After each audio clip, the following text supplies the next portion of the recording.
In front of an imposing castle shrouded by dark clouds, the famed heroes' party is prepared to raid the structure.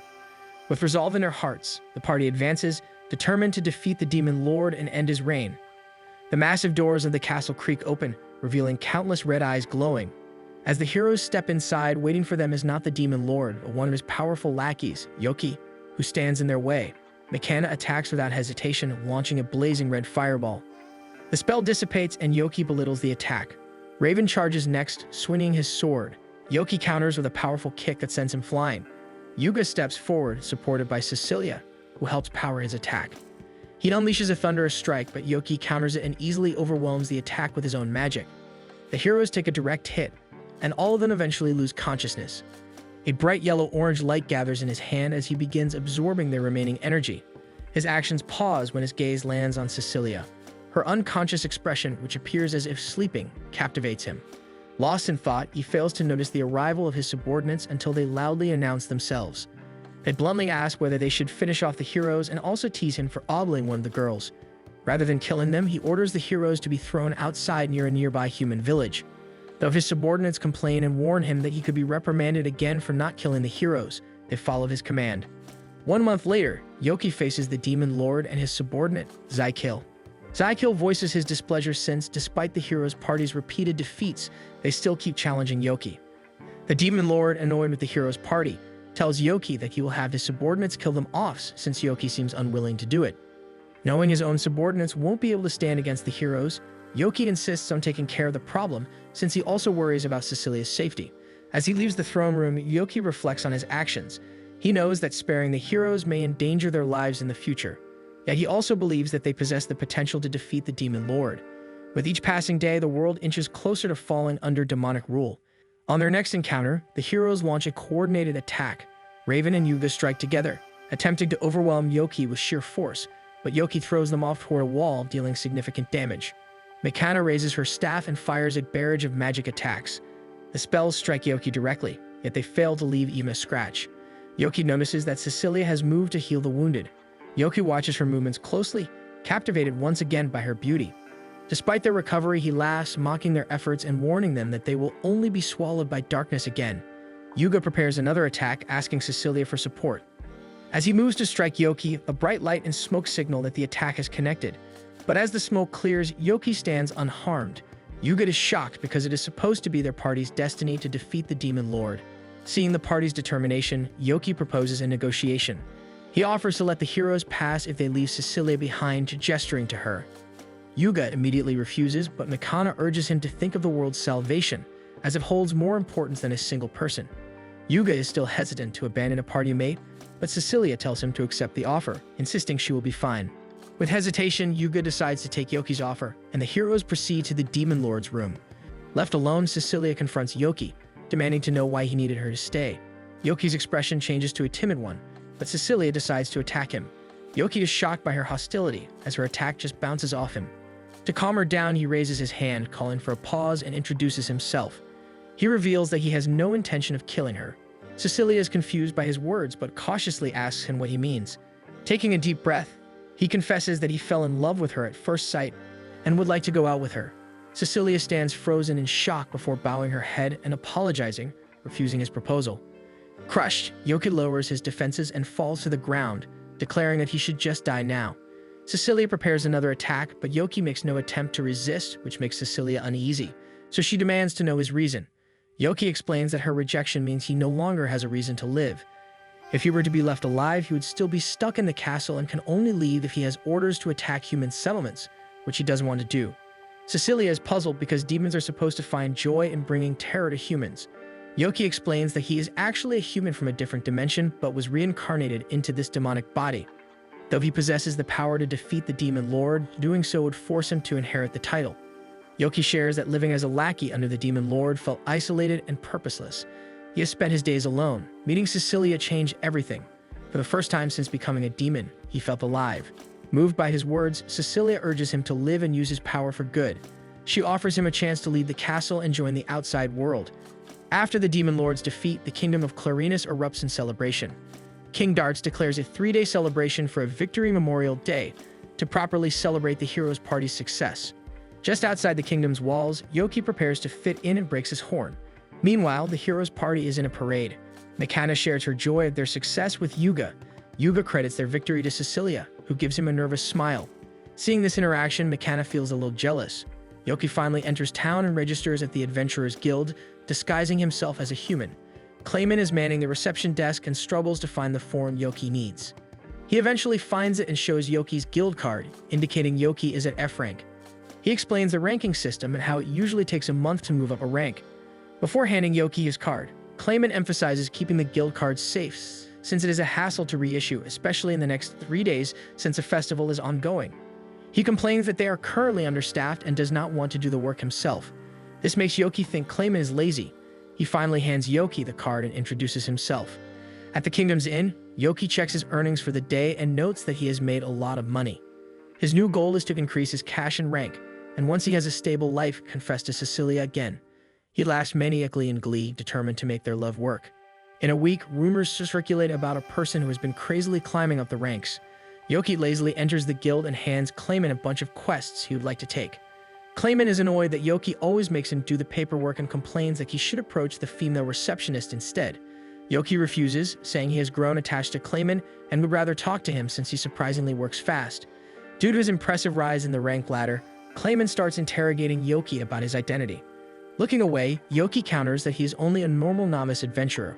Clayman mentions that it is odd since Yoki ranked up from F to D in a mere week. Despite this, Clayman tells Yoki that he investigated the matter and is sure Yoki did not cheat.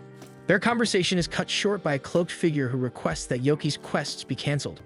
Both Yoki and Clayman recognize her as Cecilia, and Cecilia shushes Clayman since he almost revealed her identity. Cecilia has important matters to discuss with Yoki and invites him to her family estate so they can talk. They ride a coach to her estate, where 2 guards are eagerly awaiting Cecilia's return. One guard is surprised when Yoki is the first to exit the coach, so he immediately threatens him. Cecilia comes to Yoki's defense, saying that he is her friend. However, Yoki is feeling a bit disappointed since he was just labeled as a friend. In the estate's sitting room over warm cups of tea, Cecilia apologizes for not being able to meet Yoki earlier, which Yoki says is fine since he is busy being an adventurer. Yoki is even surprised by how Cecilia was able to find him. Cecilia explains that it wasn't hard since he is currently the talk of the town for ranking up so fast. This causes a smug grin to form on Yoki's face. However, Cecilia then tells him to quit the Adventurers Guild. This shocks Yoki, but Cecilia continues by saying that even if the Demon Lord is gone, other threats are emerging. She predicts the next one might be a war between nations. The signs of a possible war are already showing up with the hero receiving a lot of engagement offers. Status, money, and marriage are ways many nations may use as resources at their disposal to gather military strength and manpower. Since Yoki ranked up unbelievably faster than most people, he may become an S-rank adventurer, which will make him attractive to be used by nations to conquer the world. Cecilia also worries that his demonic powers might be discovered, which people might find a threat, and they would try to kill him. Since she is asking him to quit, Yoki will have a problem making a living. So Cecilia proposes hiring him personally, but admits she doesn't make enough to pay him the money an S-rank adventurer would earn. However, Cecilia bows and promises to do what she can as long as he accepts her offer. She even adds that this is for the sake of the country's peace. Yoki is shocked but recovers and declares that he will never serve another country, even if they were to throw beautiful women for him to marry. Confidently, he says that he only has eyes for Cecilia. This earns a laugh and Cecilia feels relief since she has nothing to worry about. She allows Yoki to stay with the Adventurers Guild with the promise that he is to stay low-key.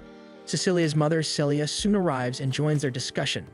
Celia apologizes on behalf of their rude guards and assures Yoki that they will be punished by her maid, Sophia. Yoki believes the guards won't repent for getting scolded, but is shocked when Sophia asks Celia how many bones she should break. Getting to the point of the matter of her appearance, Celia asks Sophia to leave the room and asks Cecilia if she has already shared with Yoki that she received a lot of engagement offers, even one coming from Yuga. Irritated with this knowledge, Yoki kicks up a fuss and Cecilia calms him down. She shares that she turned down all offers, including the heroes. Celia figures out that Yoki also likes her daughter. Embarrassed to be found out, Yoki scratches his head. Celia asks him if he's interested in marrying Cecilia. Caught off guard, Yoki looks at Cecilia and sees her downcast eyes. He apologizes, saying that he will only confess again to Cecilia once he gets a stable life through his adventuring quests and wants to respect Cecilia's wishes. Celia puts on an annoyed expression for not accepting an offer, but eases her expression and tells him that he has passed since there was no way she was going to give Cecilia so easily. She moves to leave and tells Yoki to get along with Cecilia, and that he is always welcome in their home. Yoki and Cecilia go outside to chat a little. Yoki wonders if he truly left a good first impression since it is important for him because he met Cecilia's family. Yoki then requests if he can call Cecilia by her name. Cecilia agrees and wants to call Yoki by his name as well. Yoki shouts in joy since this means his first real progress with his relationship with Cecilia. A red streak of light emerges from the forest. A monster, a cockatrice, launches several attacks at Yoki.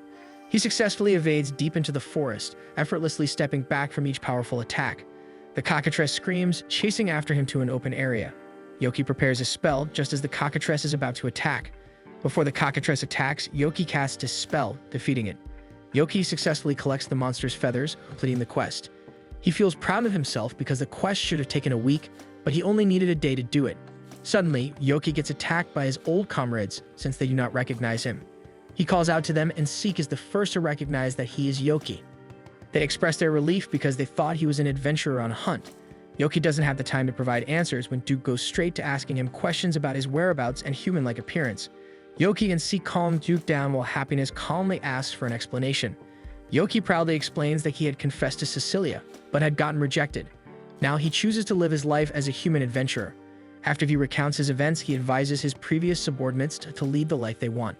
His subordinates refuse, adamant about following him and wanting to know about Cecilia. Yoki scratches his head, worried about their identities getting exposed. The three counter that if Yoki can adapt, then they can too. Seeing no way out, Yoki resigns himself to their wishes and tells them to prepare. Yoki brings his subordinates to Cecilia's estate. Instead of a welcome, Cecilia scolds Yoki for plucking Happiness feathers for a human disguise. Yoki kneels, asking for forgiveness. Over tea, Cecilia finds out that her three new guests were former subordinates of Yoki.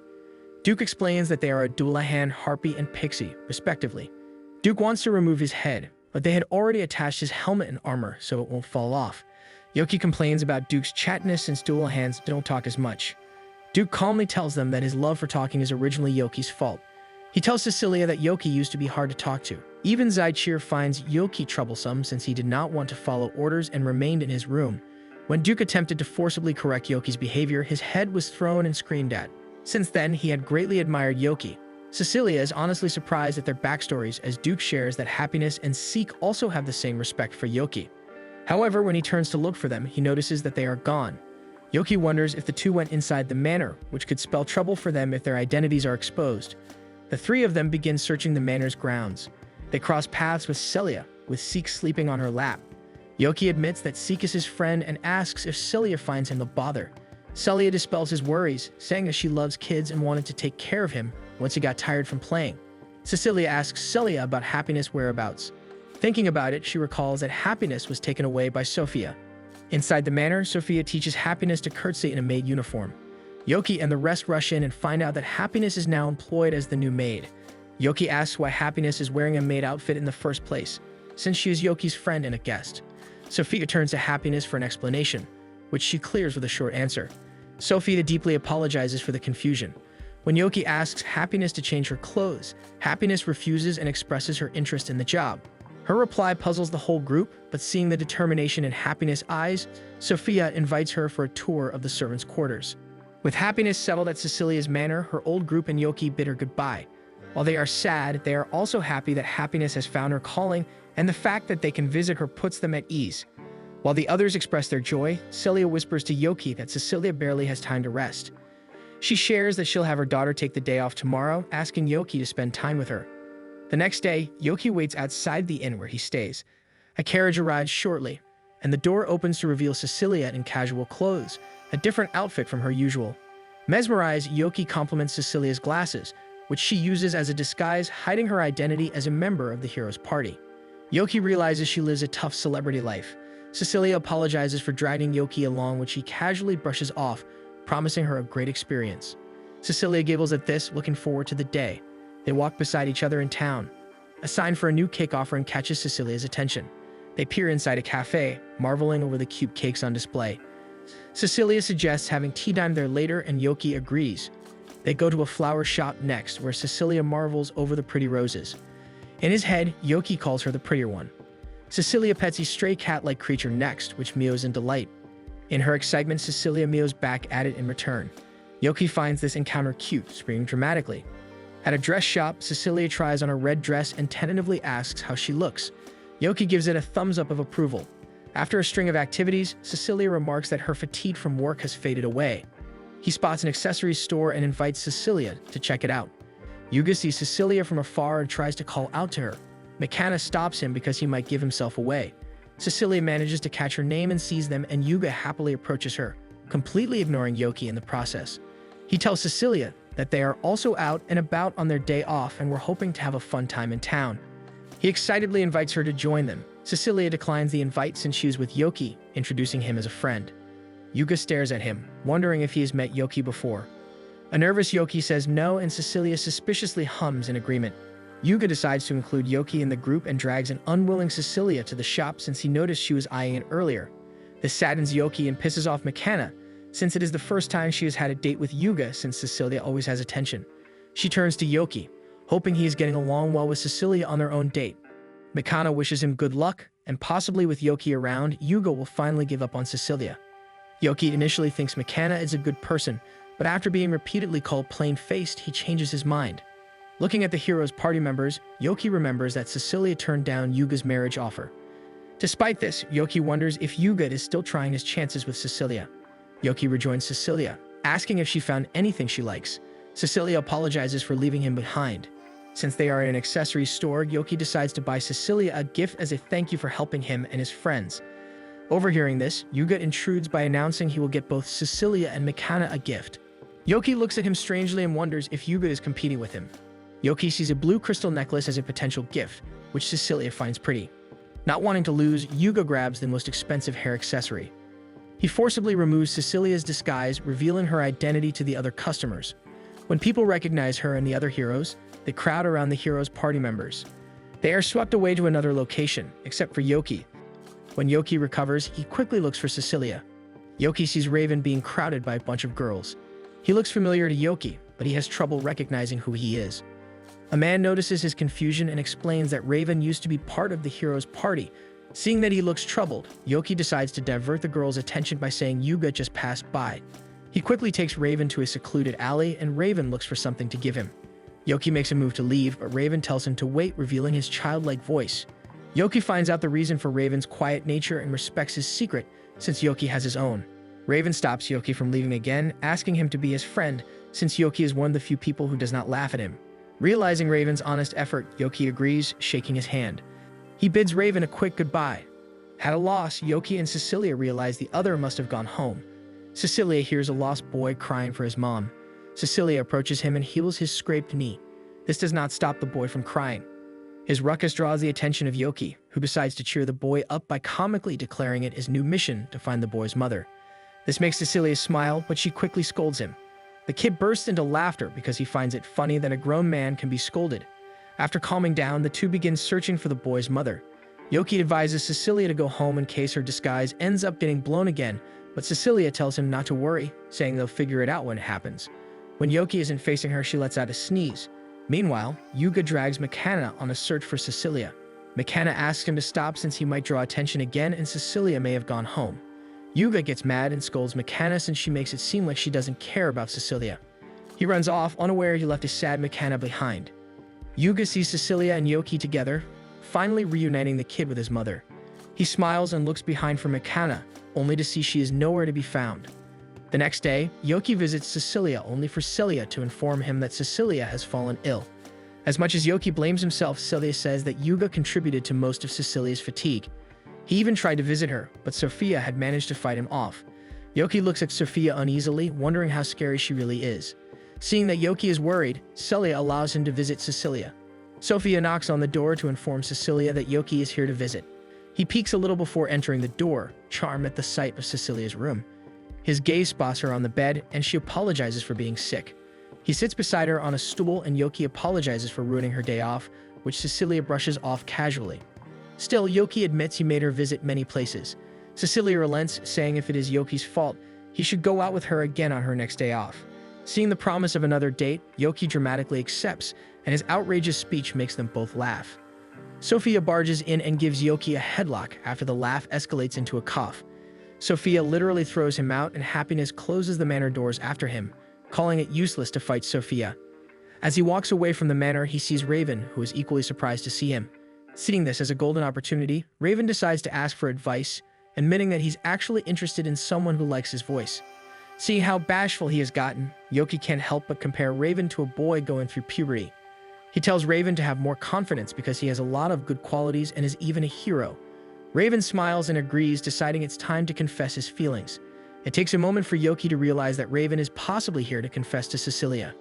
After realizing that Raven is a potential rival, Yoki panics. He begins imagining all the moments they can develop a romantic relationship. Before Yoki can even confirm his theory, a dispirited Raven returns. Yoki takes one look and thinks Raven must have been rejected. Yoki returns to Cecilia's home to check on her, but his concern only makes Sophia suspicious since they were just together. Yoki asks about Raven's visit and Sophia confirms that Raven did come by. She adds that Raven was asking to see Happiness, much to Yoki's surprise. Yoki catches Happiness sweeping the walkway outside the house. He asks if Raven came to see her, then quickly adds that Raven is his friend, earning a reaction from Happiness. Yoki asks if Raven confessed and what her reply was. Happiness answers bluntly that it's impossible. Yoki understands that the harsh response is what caused Raven to be so disheartened, but he's aware he cannot force Happiness to like him. Instead of answering, Happiness runs away from him. Back at the inn, Yoki gathers Seek and Duke to talk about Happiness and Raven, making Seek remember him as the human who kept losing to Yoki. Duke questions Yoki for letting a human get close to Happiness, but Yoki denies even trying to set them up. Duke insists that even if a human loves her, Happiness won't receive it well, because she's a harpy and humans hunted her race for their feathers. Duke saved her, and that's how she ended up joining the Demon Lord's army. Seek counters that Happiness might not completely hate humans if she chose to work at Cecilia's manor. Yoki understands Duke's concern, but he says Raven isn't a bad guy, though Duke still doesn't look convinced. The next day, Yoki visits the Adventurer Guild, but he can't find Clayman anywhere. One of the receptionists asks if he's looking for the Vice Guild Master. Yoki pauses and asks who that is, only to realize it's Clayman's official title. The news surprises him since Yoki always thought Clayman was a slacker, but Clayman actually holds an important position. When Yoki asks where Clayman is, the receptionist whispers that he is at the hospital, but that information needs to be kept a secret for the sake of the guild's dignity. Yoki drops by the hospital and finds Clayman covered in bandages. Clayman admits he made his wife angry. Their wedding anniversary was the other day, and he spent the whole day trying to pick a gift, but couldn't settle on anything, so he got kicked out of the shop and didn't even make it to dinner. His wife thought he forgot the anniversary completely. He received a beating from her which landed him in the hospital, and Yoki now understands why the guild wanted to keep it a secret. Yoki comments that Clayman's wife must be strong. Clayman says they both used to be A-rank adventurers, and they even worked as a team for high-level commissions. People gave them the nickname Invincible Couple of Apathy, but Yoki thinks the nickname is lame. Yoki offers to heal him, but Clayman refuses. He says he wants to stay injured so his wife can nurse him back to health. Then Sophia walks in and Yoki is surprised that she's there to visit Clayman. Clayman greets her enthusiastically, which earns him a kick from Sophia. Clayman comments that he can see under her skirt, and Sophia says she doesn't mind because she is his wife. Yoki looks at her in admiration for how confident she is in announcing that she is married to Clayman. Sophia bows to Yoki and thanks him for visiting. Yoki asks about Cecilia, and Sophia says Cecilia's fever has already gone down and she's doing much better. Sophia also shares that Cecilia is out on business. Yoki then asks Sophia if girls really care about presents. Sophia's aura turns grim and she asks if her husband said something. Yoki panics, avoids the question, and remembers the last time he wanted to give Cecilia a gift. He explains that he had thought about getting her something because he wants to make her happy. Sophia tells him that if the gift comes with genuine thoughts, Cecilia will be delighted. Yoki feels relieved and bids her farewell. As Yoki walks in town, his mood is good because he saw how loving a married couple can be. He starts imagining Cecilia as his wife. Yoki snaps back to reality, wondering why he pictured Cecilia in a modern setting from his past life. He heads to the Night Order's dorm to find Raven. When he finds his room, he finds Raven lying on the bed, rotting away. He tries to call for his attention, but Raven seems deaf to his calls. Raven immediately finds the energy to sit up when Yoki mentions Happiness' name. To fix Raven's confusion, Yoki shares that Happiness is his friend. He explains that part of the reason for his visit is because he wants to learn how they met. Raven explains that he met her during one of his patrols. He saw thugs cornering Happiness, so he decided to step in. The thugs threw insults and one tried to punch him, but Raven dodged. One of them recognized him, so they decided to flee. Raven was about to leave, but Happiness tugged on his cape. He spoke without thinking and belatedly let his voice out. He froze and covered his mouth, conscious of how he sounded. Happiness noticed right away. She told him his voice was nice. Embarrassed, Raven said his voice and his face didn't match, but Happiness insisted that she didn't care, and that she was jealous of what he had. She thanked him and left, but she stayed on his mind. Raven admits that Happiness' maid uniform looked familiar, which is why he ended up in the manor which Yoki indicates belongs to Cecilia's family. Raven asks how Yoki even knows Cecilia, so Yoki shares his story, though a made-up one to cover his demon identity. Raven is amazed that Yoki abandoned his homeland just to be with the person he loves. He praises Yoki, saying he's amazing for working hard as an adventurer to become a man worthy of her. Raven, however, admits he feels like he isn't getting anywhere with Happiness. Yoki tries to comfort him and says Happiness isn't good with men, and she has past trauma. Raven starts to believe his confession scared her. Yoki says that's not necessarily true, and that he shouldn't give up on her too early. He invites Raven to go out, and they end up visiting an accessory shop. Raven looks tense and says they feel out of place, but Yoki insists that it's fine. Yoki spots the necklace he wanted to give Cecilia before and buys it immediately. Then he notices Raven quietly looking for something for Happiness. They find an accessory with pink feathers, and Yoki says it would look good on her and that Raven should buy it.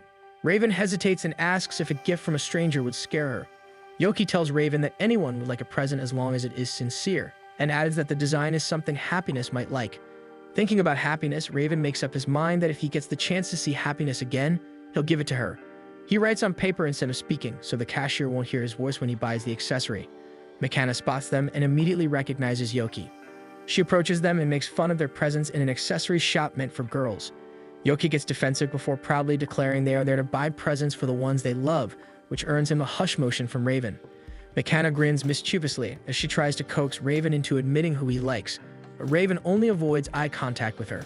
McKenna quickly understands why he isn't speaking to her is because she had made fun of him when they first met. The remorse on her face makes Yoki surprised that she acknowledges her mistakes.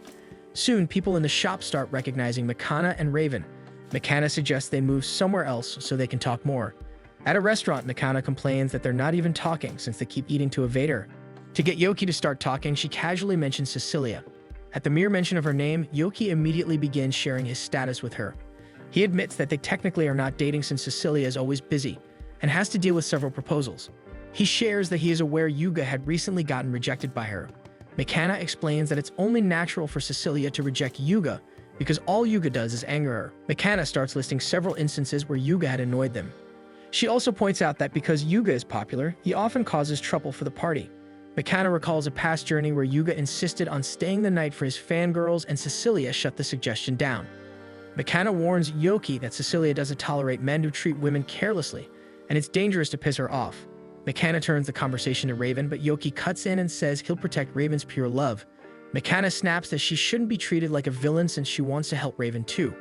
McKenna says she understands when people want to talk about love. Raven wonders if she has a relationship issue. McKenna denies it at first, but Raven points out that Yoki is dependable when it comes to these things. After a pause, McKenna finally admits what's been weighing on her. She thinks Yuga must hate her now because of something that happened. Yoki braces himself since the topic seems heavy. McKenna explains that it started during their repeated defeats at the Demon Lord's castle. Yoki already knows, but he forces himself to act clueless. She says they weren't losing to the Demon Lord, but to the demon guarding the middle section. Every time they lost, the party got dragged back to the nearest human village and were even healed. But they kept lying to the villagers, claiming they withdrew from the middle section so they could prepare themselves for their standoff with the Demon Lord. They didn't want the villagers to know they lost to a guard because it would be humiliating for the party and Yuga. They kept getting defeated for a month and the village provisions started running low. When things got desperate, the demon offered the condition to leave Cecilia behind. McKenna was the one who persuaded the party to accept it. She believes that's why Yuga hates her for it. Raven, using his voice, tells Yoki not to blame McKenna because he did not refuse the offer. Yoki asks if McKenna ever told Cecilia how she felt. McKenna shakes her head, believing asking for forgiveness feels too cheeky. Yoki persuades her to do it, and McKenna eventually agrees because the party really matters to her. They watch McKenna leave, and Raven expresses he doesn't want to end things here. He gathers the courage and announces he will go see Happiness again. They end up visiting Cecilia's manor, and Duke spots them and greets Yoki. He doesn't recognize Raven, so Yoki introduces him. Duke finds out that Raven is the one who confessed to Cecilia. Not liking his presence or how he refuses to talk, Duke doesn't take too kindly to him, refusing to hand over Happiness. Yoki tries to explain that Duke is only protected because he knew Happiness for a long time. Despite Yoki's attempt to calm him down, Duke continues to demand that Raven leave Happiness alone. Raven finally talks and admits that he doesn't know much about happiness. Duke is baffled by his answer, because a man would usually declare that he will protect the ones he loves. However, Raven shakes his head and says it isn't like him to say such things. The answer surprises Duke, and they soon see happiness at the side. Instead of acting harshly, Duke pushes Raven forward and tells him he should say what he wants to her. When Yoki gives him an unsure look, Duke admits he was only testing Raven, and it should be happiness who chooses who she wants to be with. Raven approaches her and apologizes for confessing so suddenly. He then shyly holds up his present and nervously asks her to be his friend. Happiness takes the bag and says that she wouldn't mind being friends with him. Seek tries to snap Yoki out of this slump, insisting that they go to Cecilia's house because he is bored.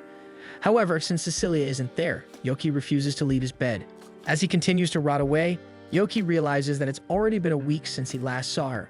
Apparently, everyone from the hero's party has been busy. Cecilia was assigned to travel to various villages to heal wounded individuals. Raven and McKenna are occupied as well, as they now serve as the heads of their respective organizations. Meanwhile, Yuga is acting as a diplomat while also being tasked with defeating high-level demons around the kingdom. He admits to himself that he feels guilty that the party has become so busy that they needed to split up, and also notes how their relationship has strained.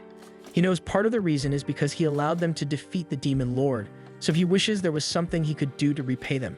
Seek eventually grows impatient and jumps onto Yoki's torso. He complains and says he wishes Duke had stayed instead of agreeing to become a knight. Suddenly, Happiness enters the room and informs them that Cecilia will be returning in the afternoon. This instantly lifts Yoki's spirits. It means he'll finally have the chance to give her the necklace he bought. Before heading to the manor, Yoki decides to kill some time in town. A mysterious fortune teller stops him and warns that he'll have an unlucky day. Yoki refuses to believe her and continues on his way. To him, being able to see Cecilia again is more than enough to make the day worthwhile. When he enters his usual bakery, he's greeted by a muscular man wearing a frilly apron. Yoki wonders what happened to the shop's usual assistant, only for the man to reveal that he's actually her brother. Yoki orders some cupcakes, but they're enthusiastically shoved into his arms. He leaves the bakery a little shaken and slightly disappointed to find that the cupcakes ended up crushed. He takes a bite anyway and is relieved to find that they still taste just as delicious as ever. However, his luck takes another turn when he accidentally bumps into another tall, muscular man on the street, earning him an angry glare. Thankfully, he comes out of the encounter unscathed. Moments later, he nearly steps on some dog droppings, making him start to think that maybe today really is unlucky. Suddenly, a child bumps into him. Yoki manages to catch the child, but the skewer of the kid was holding slips from his hand and falls to the ground. The child begins to cry over the lost food, so Yoki buys him 2 skewers to make up for it. After the child leaves happily, Yoki realizes he's fallen victim to a pickpocket. Using his magic to strengthen his legs, Yoki begins his chase. This allows him to easily catch up to the pickpocket, whom he knocks out with a powerful kick. He retrieves his bag of coins, but suddenly Yuga appears and points his sword at Yoki, accusing him of being the thief. Yoki tries to explain the situation, but Yuga refuses to listen and repeatedly swings his sword at him. But his bag gets sliced open. He attempts to remove himself from the situation, only to be blocked by several knights. Yuga cuts off his other escape route, and Yoki begins to believe that today truly is the worst day of his life as a human. He later finds himself handcuffed in a dungeon, feeling depressed over everything that has happened. Duke eventually shows up and teases him, joking that Yoki must be craving a solitary life again since Cecilia has been ignoring him. Yoki tries to argue back, but Duke simply smiles in understanding. He reassures Yoki that Raven is already working to clear his name. Yoki feels relieved, but he notices that Duke doesn't refer to Raven as his superior. Duke casually responds that the only person he considers his superior is Yoki. However, he adds that he does call Raven Commander when they're out in public. Their conversation is interrupted by Irini, who arrives to remind Duke that he has training to attend. Yoki realizes that Irini is an elf, while Duke asks her for the dungeon key, explaining that Raven has already proven Yoki's innocence. Irini happily hands over the key, confirming that Yoki has been cleared of all charges. She then turns her attention to him and mentions that Yuga would like to personally apologize for the misunderstanding. Yoki later meets Yuga and Raven at a restaurant where a generous spread of food is laid out before them. Yuga enthusiastically welcomes him and urges him to eat, his overwhelming brightness nearly blinding Yoki. They quickly clean their plates, and Yoki thanks Yuga for the meal. Yuga then shares that Raven thoroughly scolded him for his mistake. He recalls seeing Yoki around town with Cecilia before and asks about Yoki's true relationship with her. Yoki nervously answers that they're just friends. Yuga feels relieved and then asks Yoki if it would be possible for him to give some advice on how to get closer to Cecilia. Yoki's eye twitches as Yuga is essentially his rival when it comes to earning Cecilia's affection. Still, he decides to tell Yuga to seek advice from someone who has known Cecilia longer, since he himself only became friends with her recently. Raven writes that he can't do that, which causes Yuga to insist that Raven should speak freely and not worry about his voice. Yoki realizes just how insensitive Yuga can be toward his party members. Raven, still refusing to talk, suggests that Yuga try speaking with Mikana instead. Yuga immediately refuses, claiming that Mikana hates Cecilia. Surprised, Yoki asks if Mikana ever said that herself. Yuga reveals that Mikana had once abandoned Cecilia during a battle. Yoki and Raven quickly realize that Yuga is referring to the fight against Yoki's demon self. Yoki's expression hardens as he tells Yuga that it wasn't Mikana's fault, nor was she in the wrong at that moment. Yoki explains that it was the demon who proposed the deal and that Mikana knew they needed to proceed with defeating the Demon King before they ran out of provisions. Even so, Yuga refuses to accept that Mikana wasn't at fault. To him, if Mikana truly didn't hate Cecilia, then she never should have even considered the offer. No matter what Yoki says, Yuga continues to insist that Mikana is to blame. Because of this, Yoki decides to shift the blame onto Yuga instead. He tells him that the person who made the final decision to leave Cecilia behind was actually Yuga himself. Raven's eyes widen at this revelation, as it isn't common knowledge and Mikana never told Yoki about it. However, Yuga is far too deep in denial to notice Yoki's deliberate wording. He repeatedly insists that he wasn't the one who sentenced Cecilia to death, and that everything was Mikana's fault. Raven places a firm hand on Yuga's shoulder and gently motions for him to stop talking. Yuga finally begins to calm down, and Yoki tells him that he needs to properly face his mistakes. This causes Yuga to suddenly break down in tears, drawing the attention of the other restaurant guests. Yoki apologizes for being too harsh and tries to calm him down. After some time, Yuga regains his composure and reveals that he and Mikana have been friends since they were children. Among everyone in the party, Mikana is the one who has stayed by his side the longest. Realizing how terribly he has treated her, Yuga wonders what he can do to make things right. Yoki casually tells Yuga to let Mikana scold him like she usually does. He explains that when someone scolds you, it simply means they care about you. Encouraged by Yoki's words, Yuga decides to apologize to Mikana. However, he asks Yoki to come with him, admitting that he's actually scared. Yuga practically drags Yoki along to Mikana's house. Yoki and Raven are forced to wait outside, as Yuga honestly admits that he lacks the courage to go in alone if they aren't nearby. Inside the house, Yuga accidentally walks in on Mikana while she's changing, causing her to scream. Her voice can be heard outside, making Yoki and Raven worry slightly. Unbothered, Yuga grabs Mikana by the shoulders and begins his apology. At first, Mikana just wants him out of the room, but her feelings slowly begin to change as Yuga sincerely pours out how sorry he is. However, when he ends his apology by asking her to continue scolding him in the future, Mikana becomes irritated. She assumes this is some strange quirk of his that makes him want to be scolded, so she decides to teach him a lesson using her magic. Yoki quietly slips away, leaving Raven behind to handle the aftermath. Yoki rushes back into town and heads towards Cecilia's house. He passes the fortune teller again, but doesn't stop to listen. The fortune teller was just about to tell him that his luck had changed. Along the way, Yoki receives a bag of cupcakes from the bakery as an apology for the ones that were crushed earlier. Then he's surrounded by servants who apologize for the trouble their master caused him. The young boy's attendant also hands him a bag of skewers to make up for what happened.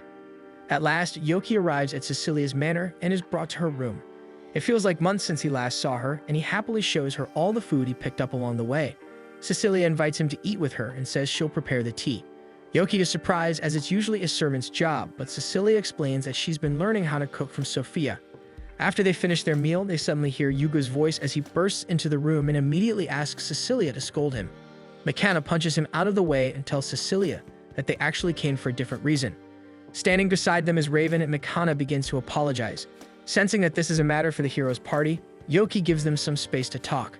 The hero's party begins apologizing for the time they left Cecilia in the hands of the middle gatekeeper.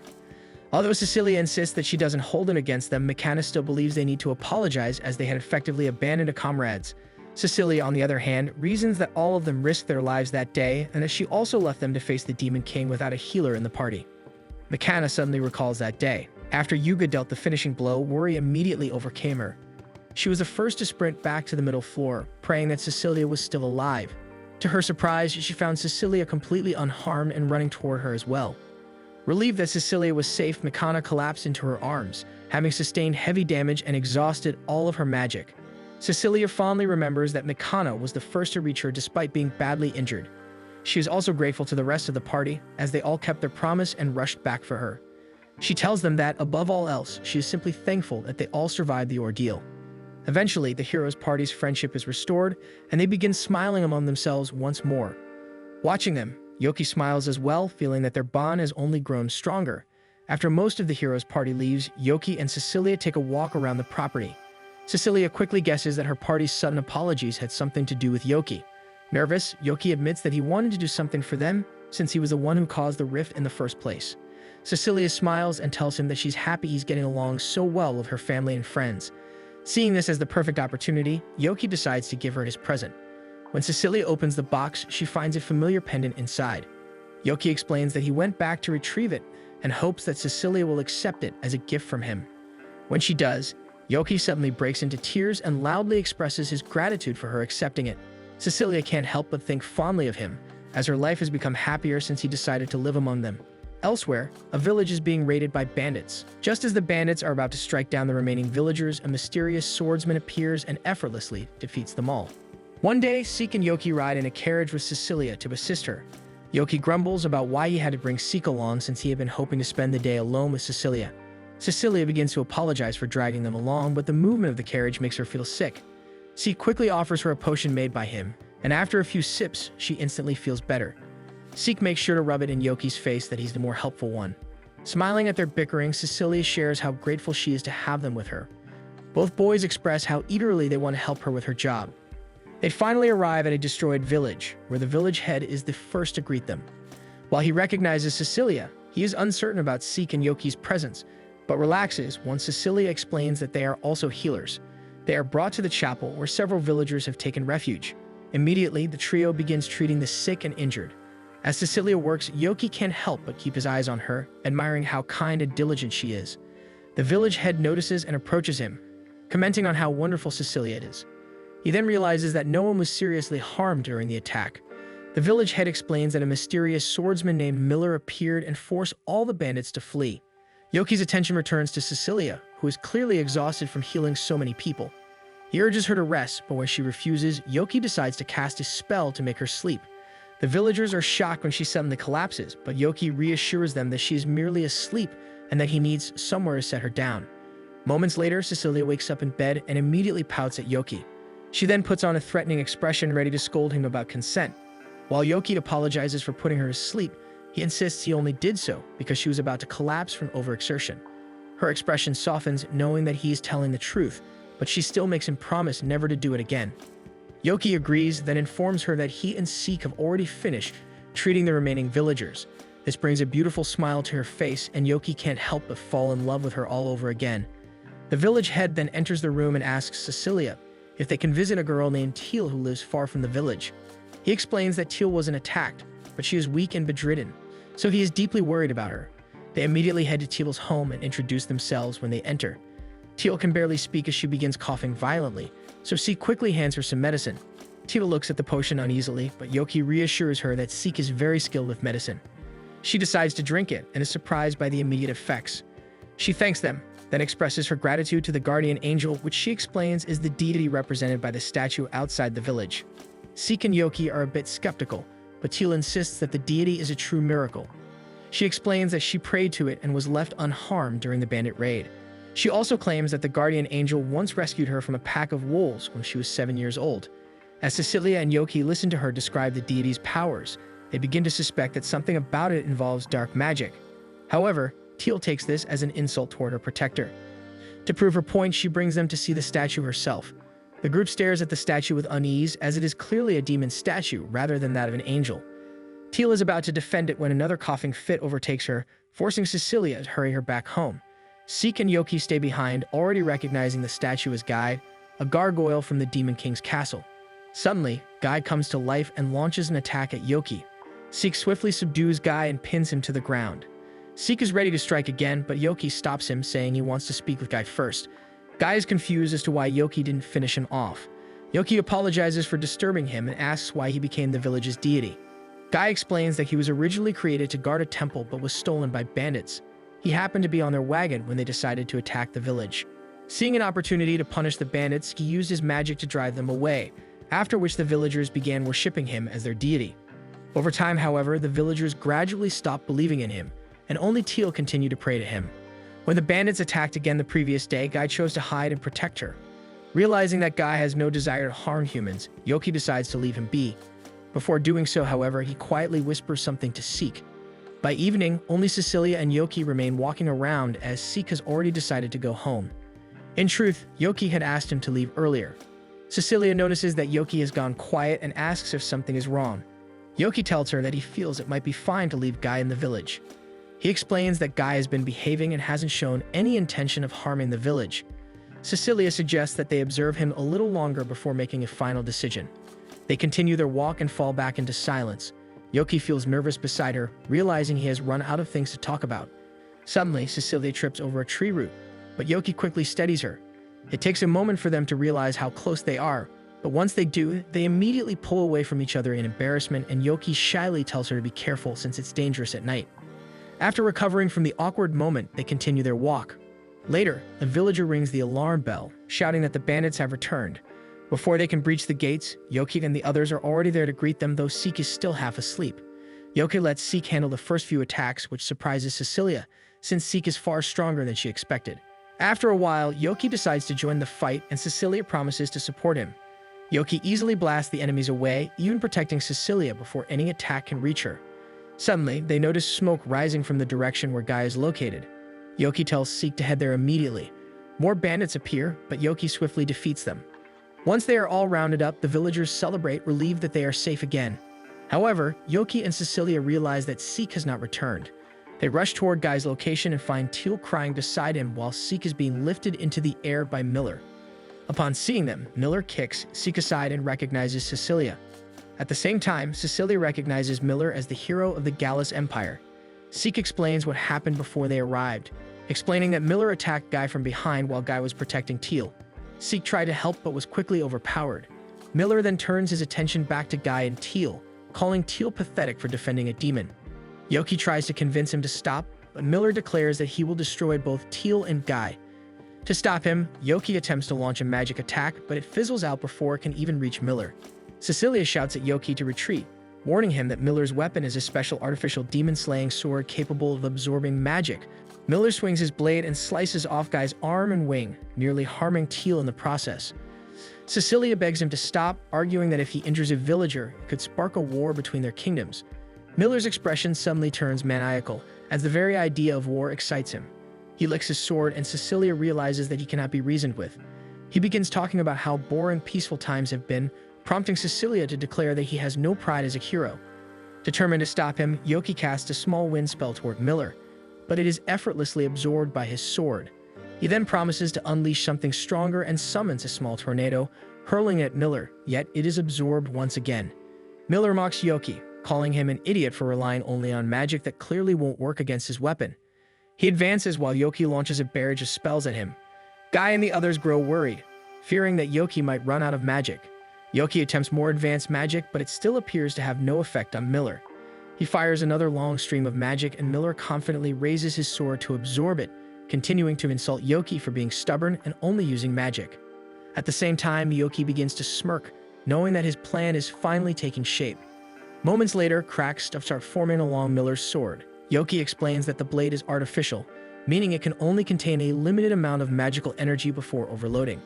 He pushes even more magic into it, and Miller is visibly stunned by the sheer amount of mana Yoki possesses. When the sword finally shatters, Yoki dashes forward, charging his fist with wind magic and punching Miller with full force, sending him crashing into a tree. Yoki taunts Miller for being too arrogant, but Miller merely flashes a sinister grin and fires a holy arrow at him, but the attack hurtles toward Guy instead. Teal throws herself in front of him, using her body as a shield. As she collapses, she smiles, glad that she was able to protect Guy. Miller laughs at the sight, clearly entertained. Yoki's anger flares as he vows to make Miller pay, but Miller distracts him by firing a magical arrow toward his group. Without hesitation, Yoki casts a barrier to protect everyone. Once the danger passes, they realize that Miller has escaped. Yoki feels his anger surge again, this time overwhelming him completely. He begins transforming back into his demon form, with his body contorting as his wings and horn grow from his body. However, Cecilia notices that he is far larger than before and doesn't seem like himself. Yoki glances at Cecilia for a moment before taking off into the air to hunt down Miller. Miller is fleeing while using magical items to heal himself. He spots Yoki in the sky but doesn't recognize him due to his altered demon appearance. Miller pulls out another demon-slaying sword, but Yoki is already right behind him. Yoki slams Miller to the ground with one hand and declares that Miller is responsible for cutting off Guy's arm and wing. Miller assumes that Yoki is a demon who owns Guy, but before he can say much, Yoki kicks him violently across the forest. Miller survives the blow, but Yoki instantly appears behind him again, punches him in the stomach, and lifts him into the air, intent on ending him. Miller mocks him, accusing him of enjoying tormenting others. Yoki's eyes widen as he remembers the way Cecilia looked at him earlier. Regaining his senses, he tells Miller that he isn't worth his time and drops him into the lake below. Meanwhile, the rest of the group returns to Teal's house. Cecilia waits outside for Yoki, worried that he won't return. He approaches her, already back in his human form, much to her relief. Cecilia notices blood forming on his forehead from where he tore out his horn. Yoki tries to brush it off, but Cecilia's eyes fill with tears at the sight. She gently heals him, then smiles and welcomes him back. Yoki blushes and answers that he is home. Later in the day, Teal tells them that she wants to go to Minerva so she can help Guy. Regular healing magic won't work, but she believes that there may be a way to heal his wounds in Minerva. Since demons aren't allowed in Minerva, Yoki uses earth magic to disguise Guy as a clay statue. They eventually return home. Teal is easily hired by Cilia, but when Yoki tries to leave Guy with her, she immediately refuses, not wanting an ugly statue in her home. Teal ends up crying because she is forced to be separated from Guy. One day, Teal is busy cleaning Guy in Yoki's room. When she asks where Yoki is, Guy mentions that he has already left to head to the castle. At the castle, Cecilia and Yoki meet King Daz to discuss the events that took place in Daka's village. Yoki initially thinks the king is full of himself, but Daz suddenly shifts to a relaxed tone and insists that they speak casually. However, his advisor, Sylvia, immediately scolds him for his improper conduct. As the king playfully argues with her, Yoki wonders if this is his true personality. Daz then acknowledges their accomplishments in defeating Miller and saving the village. It offers them a reward, but Cecilia politely declines. Daz then turns to Yoki and asks what he wants. With his usual dramatic flair, Yoki declares that what he desires is not something the king can give him. Daz is taken aback as he is not used to anyone saying he has nothing to offer. He tries to guess Yoki's wish, even asking if Yoki wants his throne. Yoki denies every suggestion until he finally blurts out that what he wants is Cecilia's love. The room falls into an awkward silence and Daz stares at him in bewilderment before bursting into good-hearted laughter. He admits that this truly is something he cannot grant. Yoki immediately becomes flustered, realizing he actually said it out loud.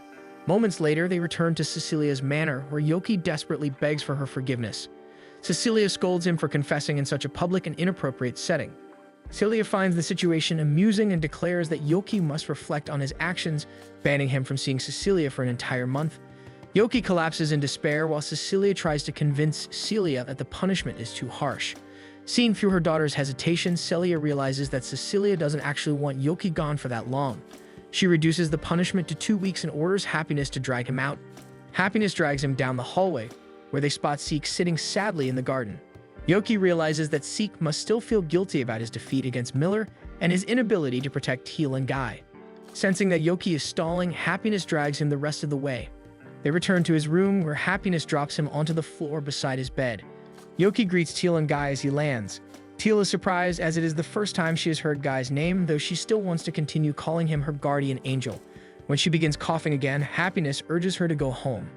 Guy bids her farewell, clearly worried about her health. Before leaving, Teal tells Guy that he is her source of strength. Afterward, Yoki collapses onto his bed to mope. He tells Guy that he is no longer allowed to see Cecilia for some time. Guy suggests that he should use this opportunity to make it up to her, since he now has the time.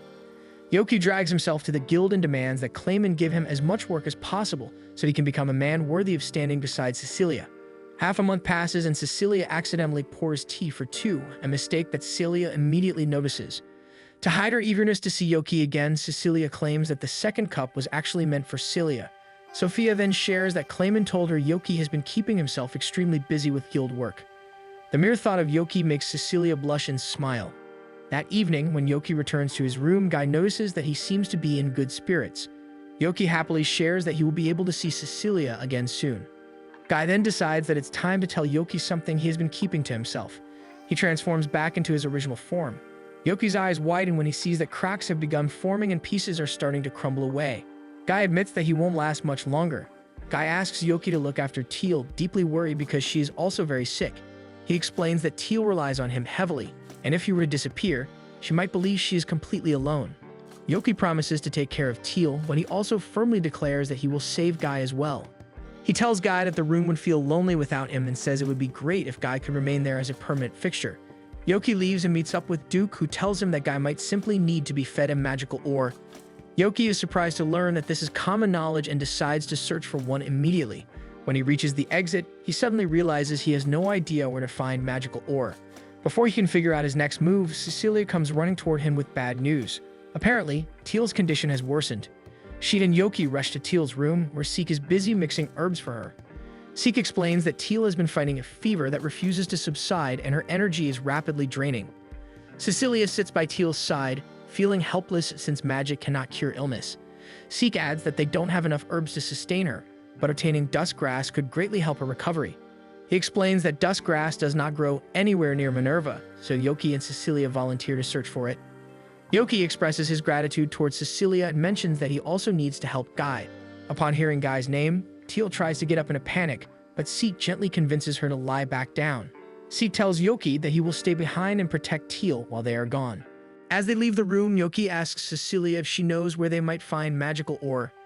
Cecilia suggests that a merchant might have some, so they decide to head there, but they immediately run into Celia. Yoki and Cecilia hurriedly try to explain themselves, remembering that Yoki is still banned from seeing her. However, Celia tells them it's fine, and since they are doing this for Teal's sake. They visit the wealthy merchant, but when they ask about magical ore and dusk grass, he reveals that both are currently out of stock. Frustrated, Yoki groans just as Clayman enters the shop to pick up a request. When he sees Yoki, he tries to persuade him to take it, but Yoki refuses. Clayman reveals that he already knows about Yoki's situation. He explains that the request involves defeating a monster inside a mine where magical ore and dusk grass can be found and harvested.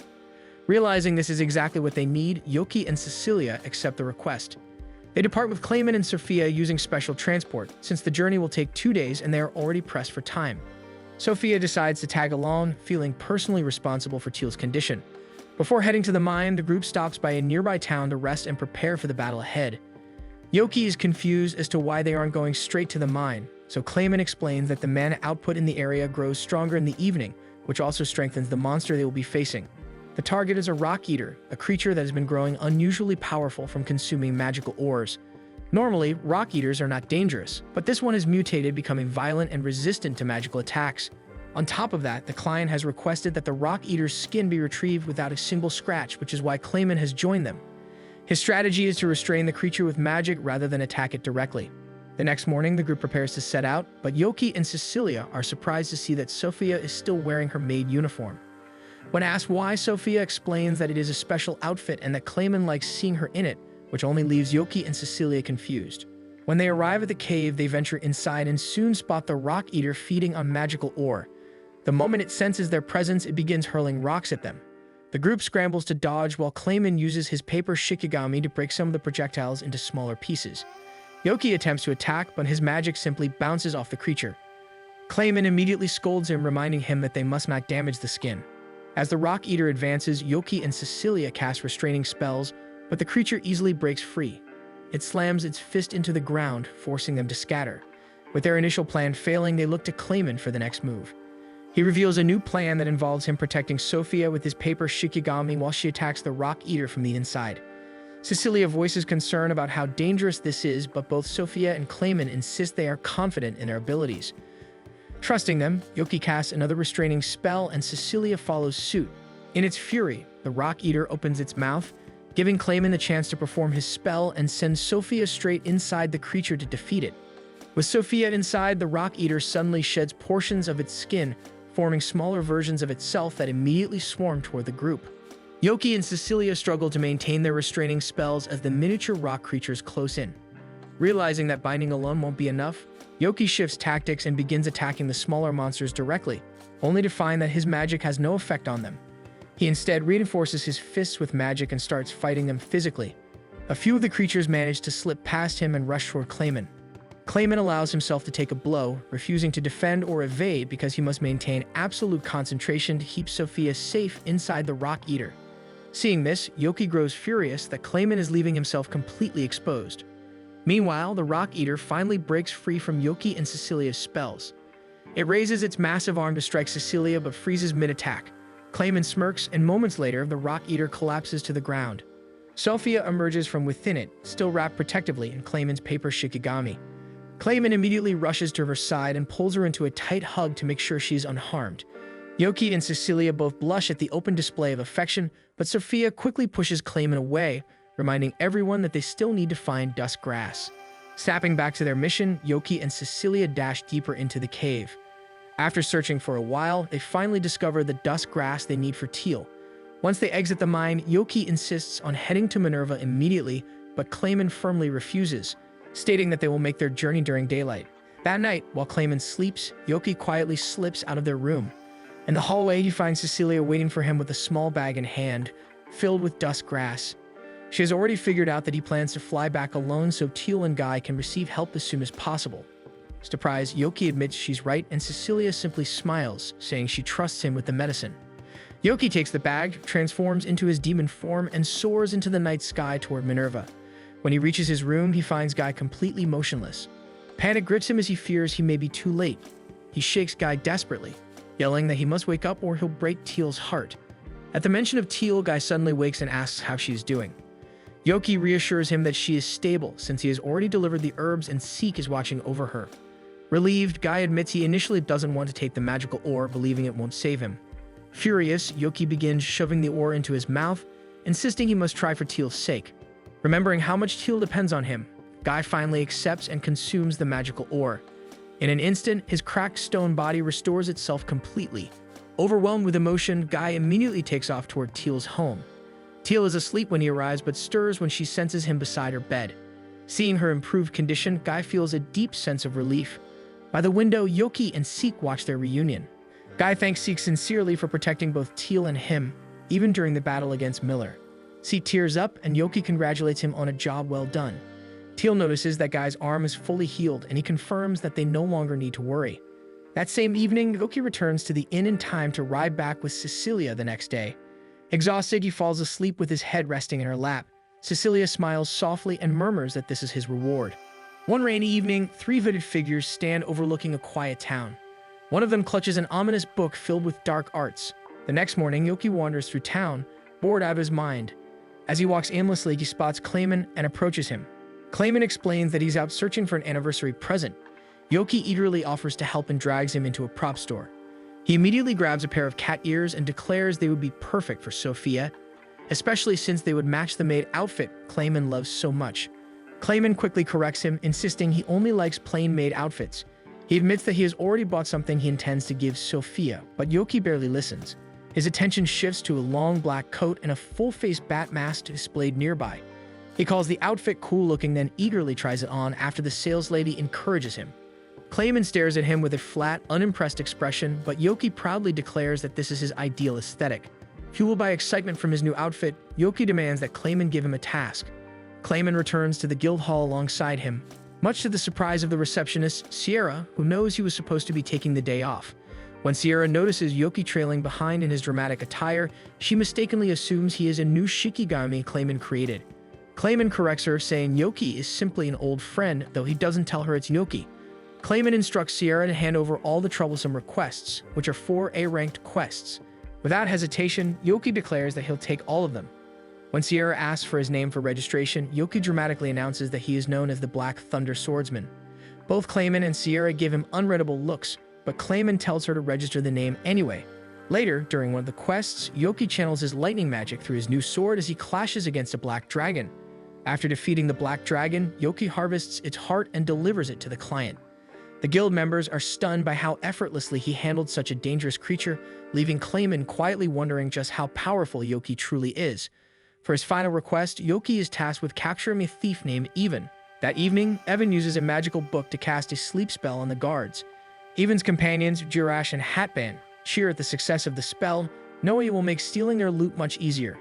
They break into a storehouse and corner a man who is busy taking inventory. As they threaten him into silence, Yoki suddenly appears, dramatically announcing that he will capture them for their crimes.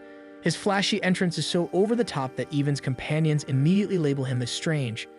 Evan scoffs and calls him a clown, ordering Jirash and Hatband to attack. The two rush forward without hesitation. Yoki calmly charges his blade with lightning magic, clearly intending to end the fight in spectacular fashion. Within moments, he subdues Jirash and Hatband with ease, forcing Evan to use the magical book to fight back properly. But it is effortlessly overwhelmed by Yoki's lightning magic. Yoki then slashes at Evan with his sword, knocking Evan to the ground, defeated but unharmed. The storehouse worker quickly thanks Yoki for saving him, explaining how important it is that he distribute Valentine's chocolates throughout town the next morning.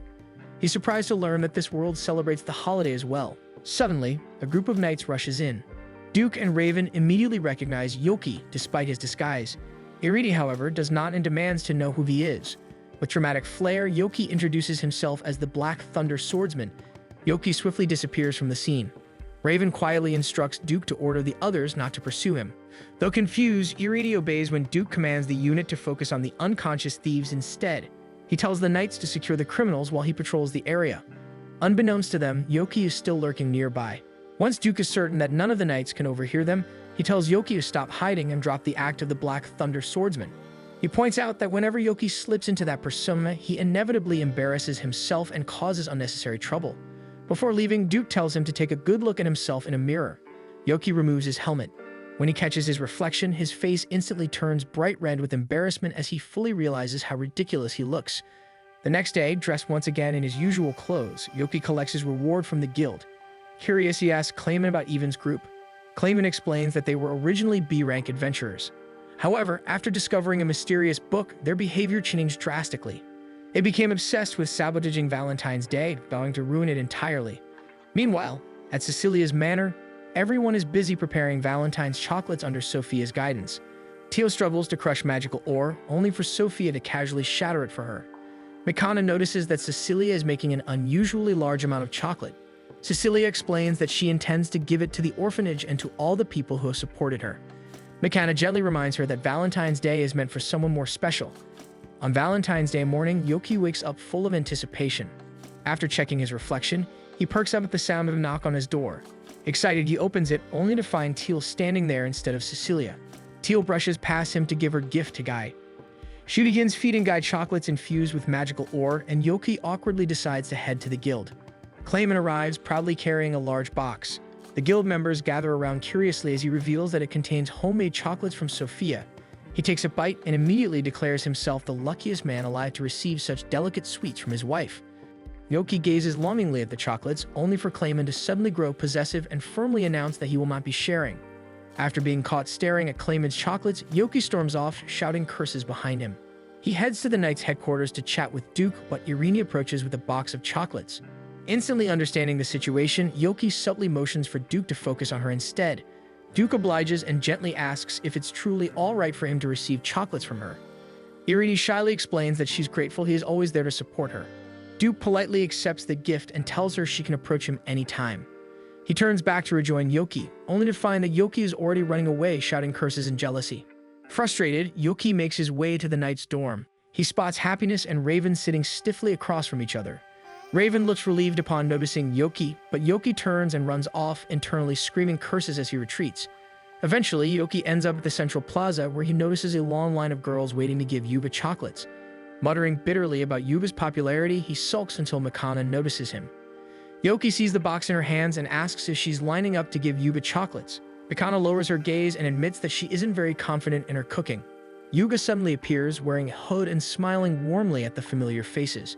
Mikana scolds him for ignoring the girls waiting in line, but Yuba casually replies that he was looking for her because he wants to receive Mikana's chocolates first. Flustered, Mikana confesses that this year's batch came out strangely shaped. Yoki stares in disbelief at the oddly shaped lump that barely resembles chocolate. Without hesitation, Yuba eats the entire piece, crunching loudly and declaring that he loves the flavor and that it wouldn't be Valentine's Day without Mikana's chocolate. Moments later, Yuga's admirers finally spot him and rush forward, pushing both Mikana and Yoki aside. Defeated, Yoki trudges back towards Cecilia's manor. Celia tells Yoki that Cecilia has gone into town, while Seek proudly shows off the chocolates he received. Celia offers Yoki some chocolates as well. At first, he is about to decline, but decides to accept them.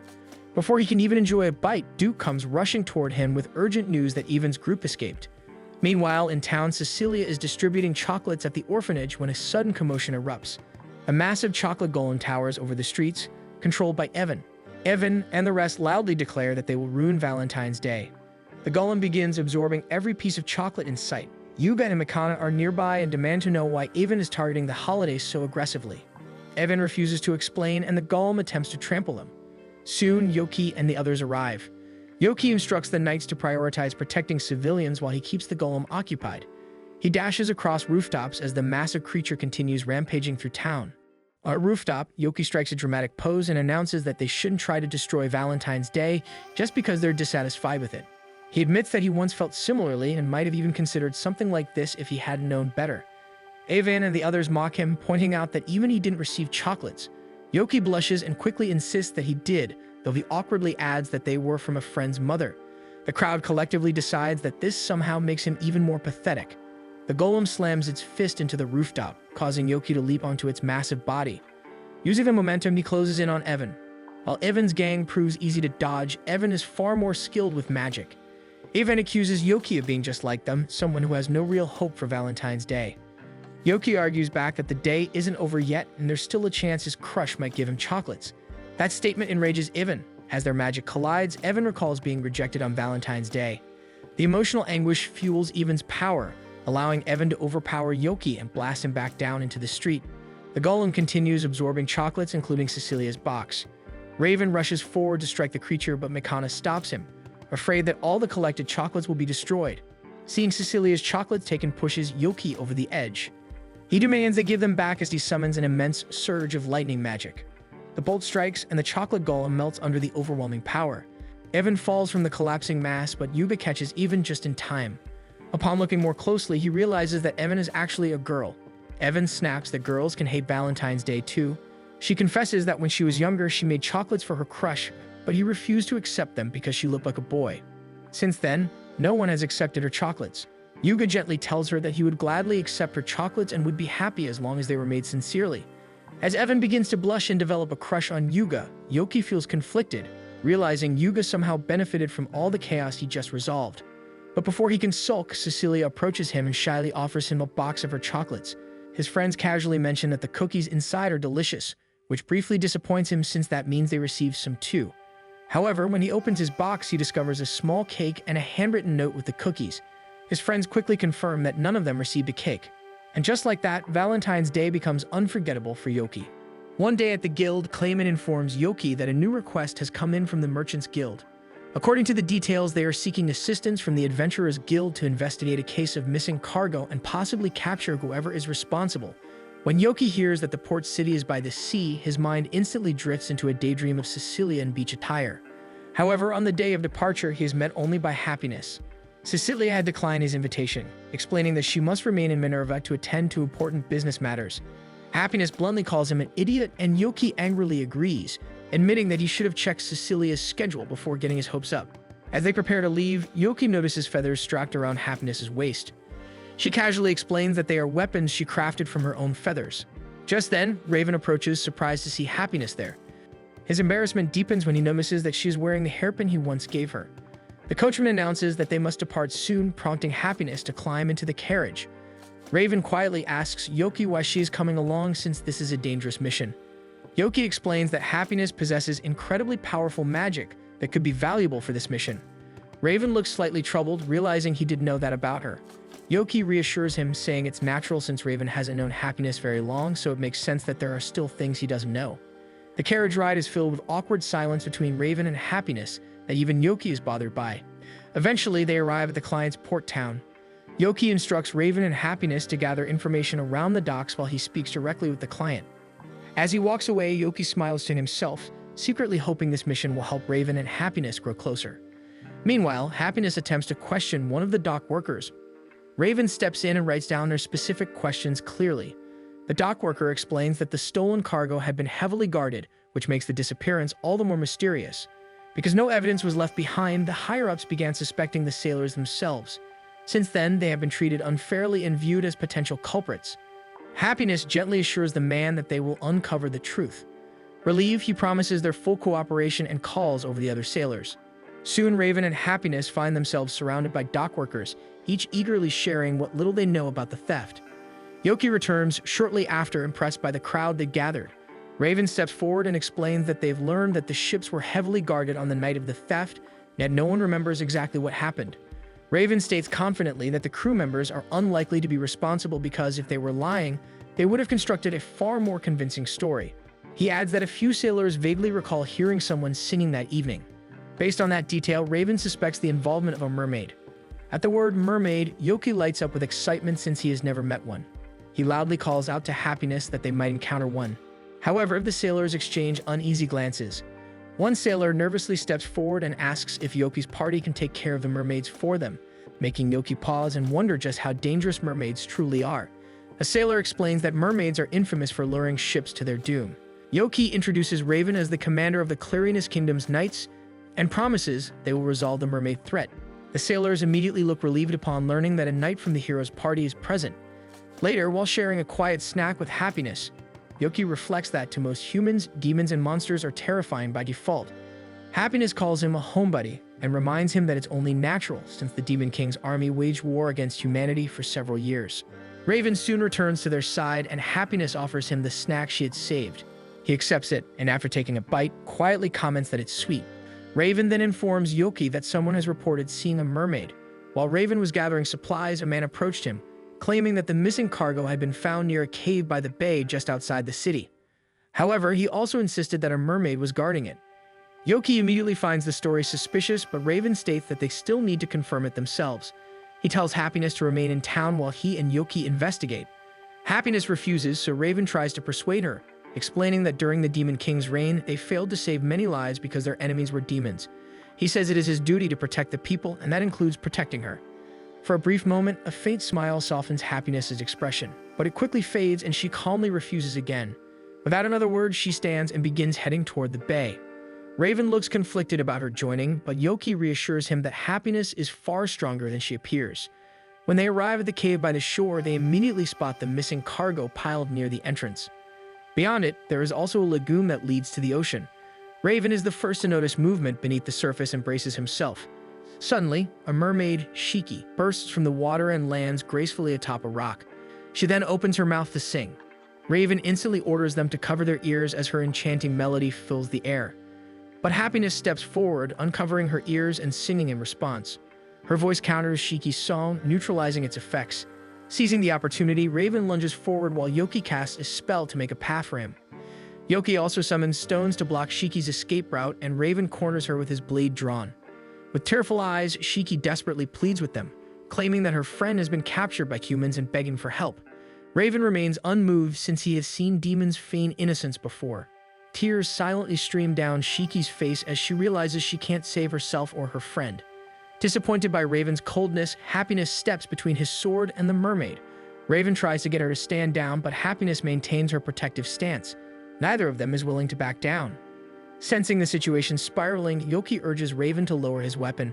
He promises that he will never hesitate to defeat demons who harm humans, but something about this situation feels wrong and he wants to hear Shiki out first. Raven slowly lowers his sword and steps back. The moment the tension breaks, Happiness collapses to the ground, trembling as memories resurface of hunters once pointing their blades at her in the same way. Yoki kneels beside her and praises her courage. Then he quickly remembers Shiki and turns his attention back to the mermaid. Both he and Happiness promise they will listen to her story. Yoki enthusiastically suggests they begin with introductions. His overly cheerful tone earns him an unimpressed stare from Happiness, but he continues anyway, introducing Raven and Happiness as well. Shiki quietly shares her name in return. Shiki explains that someone forced her to hypnotize humans with her song. Normally, mermaids keep their distance from human settlements, and that was how she and her close friend Misaki had always lived. But during a violent storm, they were captured by humans. Shiki says the man threatened to harm Misaki unless she used her voice to put people to sleep. Since then, she has been obeying his orders.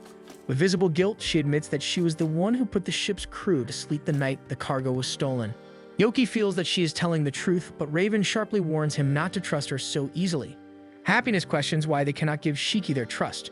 She gently takes Raven's hand and tells him to trust her judgment instead and that she believes Shiki. Raven exhales slowly before agreeing. He promises to reinvestigate the situation properly. They inspect the rest of the crates inside the cave and discover that most of them are empty. Raven theorizes that Shiki was likely instructed to put them to sleep so the true culprits could have an advantage over them. Yoki asks Shiki whether she knows where the mastermind's hideout is, but she doesn't know anything. Raven suggests they remain at the cave and wait, confident the culprit will return within the day. Before long, the very man who tipped Raven off earlier appears, accompanied by several others openly mocking him. Only then does Raven step forward and reveal himself. Shock flashes across their faces, but they quickly mask it, pretending concern and claiming they had merely come to check on his safety. Raven coldly asks the men if they are the true culprits. Instead of answering, the thugs begin mocking his voice. Raven's expression hardens as he understands the insult and what they are implying. He admits that he made a mistake by doubting the mermaid first when the real criminals were standing before him all along. Drawing his sword, he declares that he will bring them to justice. The leader clicks his tongue and orders his men to attack. One after another, they rush Raven but fall easily. Raven closes the distance between himself and the leader and drives a powerful kick into his gut, knocking him to the ground in front of his remaining men. Enraged, more charge at him, but Raven continues to overpower them effortlessly. Eventually, the rest panic and attempt to flee. Yoki steps in to block their escape, but before he can act, Happiness unleashes her magic, knocking the fleeing men unconscious in an instant. Raven stares at her in surprise, newly aware of just how powerful she truly is. It doesn't take long to tie the criminals up. Even so, they desperately claim they were acting under the mermaid's spell. Raven refuses to entertain their excuses and demands to know where Misaki is being held. They soon locate the hideout and hear movement from inside a large crate. Raven moves to open it, but the lid bursts outward as Misaki kicks it open herself. She now has newly formed legs instead of a tail. Happiness quickly covers her with a cloth as she is clearly not dressed appropriately. Misaki explains that they can switch their fins into legs, but they cannot use their magic. Happiness narrows her eyes at Yoki when she notices where his gaze briefly drifts and threatens to report him. They escort Misaki back to the lagoon where Shiki anxiously waits. The moment they see each other, the two mermaids embrace in relief. Misaki thanks Yoki and the others sincerely for rescuing them. She offers to sing them a song of gratitude, which instantly makes everyone panic. Shiki quickly clarifies that it will not have any hypnotic effects. Reassured, they listen as Misaki transforms back into her mermaid form and joins Shiki in song. Their voices echo beautifully across the water, carrying the ocean's gratitude. Suddenly feeling competitive, Happiness steps forward and adds her voice to theirs. The mermaids beam at her, impressed by her clear, powerful singing. Even Yoki is stunned. Out of the corner of his eye, he notices Raven watching Happiness intently, unable to look away. When the song ends, Raven steps forward and sincerely apologizes to Shiki for doubting her. In response, Shiki smiles and gently kisses him on the cheek. Yoki and Happiness both blush. As the mermaids depart, Raven stands flustered. Happiness pouts at his reaction, then suddenly turns to Yoki and apologizes before harshly blowing him aside with magic. She steps next to Raven and softly kisses him on the lips. Raven freezes in shock and brings his hand to his lips. Yoki recovers and is confused, but one look at Raven's stunned expression tells him that Happiness has kissed Raven. One day, Teal visits Yoki to deliver a message from Cecilia, though she happily admits she volunteered so she could see Guy. Her unusual composure feels suspicious, but Yoki decides not to question it and leaves them be. The moment he closes the door, he hears Teal scream in excitement, insisting that Guy eat the magical ore she brought as a gift. Guy gives her an uneasy look, knowing she always goes overboard when it comes to him. Later, Yoki tells Cecilia about it, teasing that Guy is completely at Teal's mercy. Cecilia tells him not to make fun of them, then fondly admits that Teal truly likes Guy. Seeing her smile makes Yoki's cheeks redden. His sudden silence worries Cecilia, so he quickly comments that the tea tastes especially delicious, which makes her smile again. When he leaves the manor, he looks back and reflects on how much fun he has been having with Cecilia. However, he realizes that he does not want to remain just tea-time companions forever. The next day, Yoki meets Duke at a cafe and admits that Duke is the only one he can rely on for romantic advice. Duke immediately assumes Yoki must have messed something up. Yoki argues that he did nothing wrong and proceeds to confess that after bidding Cecilia farewell the previous day, he used his invisibility spell. He secretly followed her and was surprised to see her training with Seek. She was working on improving her physical attacks, though Seek easily dodged her moves. Watching her train so earnestly made Yoki's heart swell with admiration. At the same time, he realized there were still many things about Cecilia that he did not know, and that thought troubled him. Duke bluntly tells him that what he did was creepy and calls him a stalker, even asking if he should arrest him. Yoki panics and reminds Duke that he came for love advice. Duke sighs and points out that Yoki is being incredibly passive for someone in love. If he continues being subtle, he will remain nothing more than Cecilia's tea-time friend. Duke stresses that understanding the person he likes is important, but firmly warns him not to resort to stalking again. Unfortunately, Mikana overhears part of their conversation and wonders if Yoki is some sort of criminal.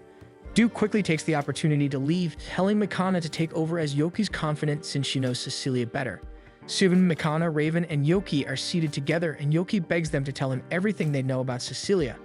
Mikana immediately insults him, while Raven simply writes that he was forced to be there.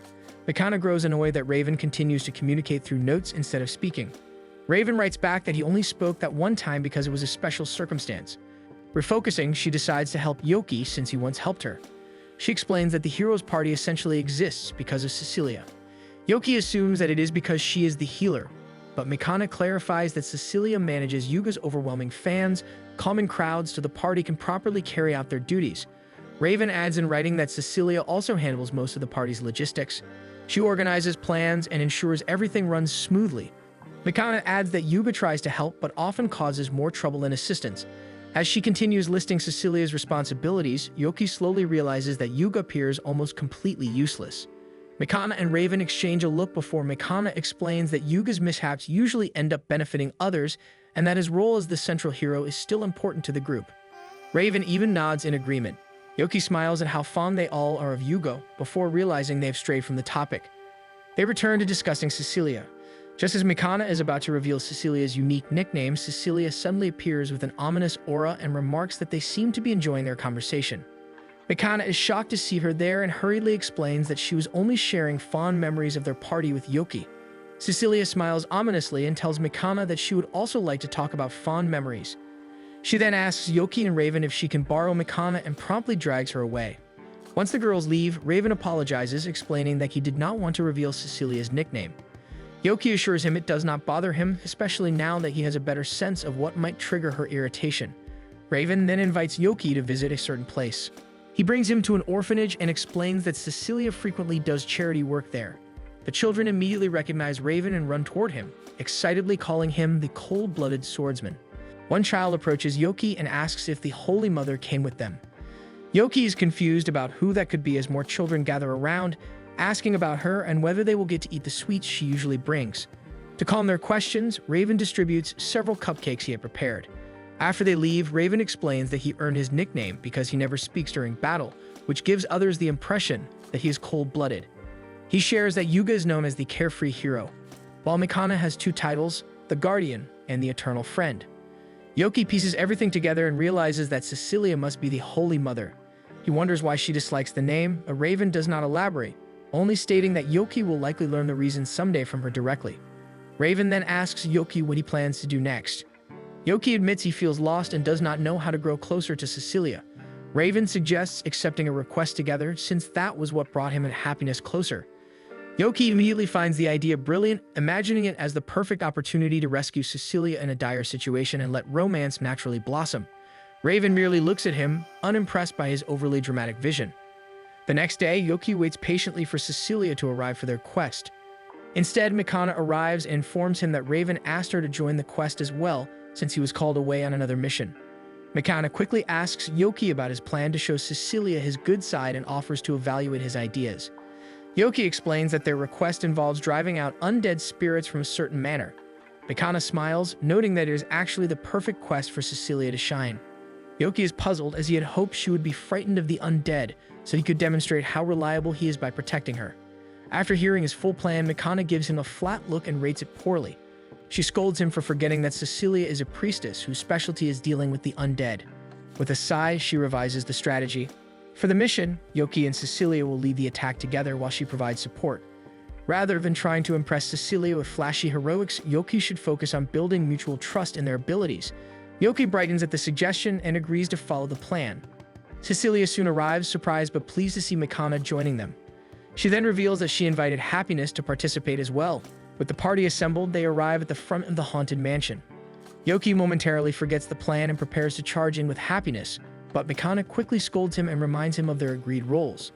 Yoki regains his composure and repeats the strategy that he and Cecilia will take the lead in combat, while Happiness and Mikana provide support and guard the rear.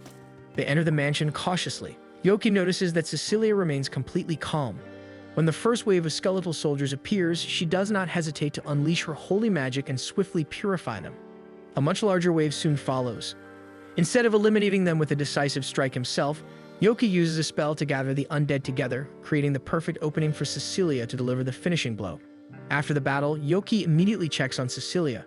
She reassures him that she is fine, explaining that the spell she used is a beginner's essential for her class. Even so, Yoki insists on resting for a bit and offers her some water. They continue sweeping the manor until only one room remains. Yoki pushes open the final door, revealing the undead king seated upon a throne. It does not move at first, but Yoki notes how imposing it looks with its crown resting proudly atop its skull. Cecilia calmly explains that the undead king is not much stronger than an ordinary skeletal soldier, though it possesses greater awareness. Feeling confident, Yoki boldly declares that he will defeat the undead king himself. At that moment, the creature awakens and demands to know who they are. It attempts to summon its soldiers, only for Mikana to inform it that its entire army has already been defeated. Yoki uses his magic to dash forward, dodging the undead king's strikes and knocking its crown off in one swift motion. The creature lets out a strange sound, and Yoki cannot resist mocking it. The undead king hurriedly scrambles toward its fallen crown and cradles it protectively. The girls are unimpressed by Yoki's taunts. Once the crown is placed back on its head, the undead king charges at Yoki with its claymore, but Yoki swiftly disarms it once more. Defeated, the undead king drops to its knees. Yoki turns to Cecilia and tells her she can cast Holy Circle to finish it. However, Cecilia steps forward instead and gently asks the undead king why it is so attached to its crown. The creature admits it does not know, only that it feels compelled to treasure it. Cecilia senses that it may once have been a real king when it was alive. She promises to purify both the undead king and its crown. As Yoki watches her, he recalls the time she invited him to live among humans. Gathering her mana, Cecilia casts Heaven's Round, a high-level spell that purifies the undead king peacefully. When the light fades, Cecilia sways slightly as fatigue overtakes her. Recognizing the strain of the spell, Yoki instructs Mikana and Happiness to sweep the manor one last time before returning to the carriage. Left alone with Cecilia, Yoki offers to carry her back. She allows herself to sink briefly to her knees but asks him to simply help her stand. When he does, she stumbles forward again, causing them both to lose balance. Without hesitation, Yoki lifts her in a bridal carry and rushes toward the carriage to avoid being seen. By the time Mikana and Happiness return, Yoki and Cecilia are already seated inside the carriage, positioned suspiciously far apart. They return to town, and Happiness and Cecilia head back to the manor. Yoki turns to Mikana and asks for his score. Mikana only smiles and tells him to forget about the score entirely, as if it never existed.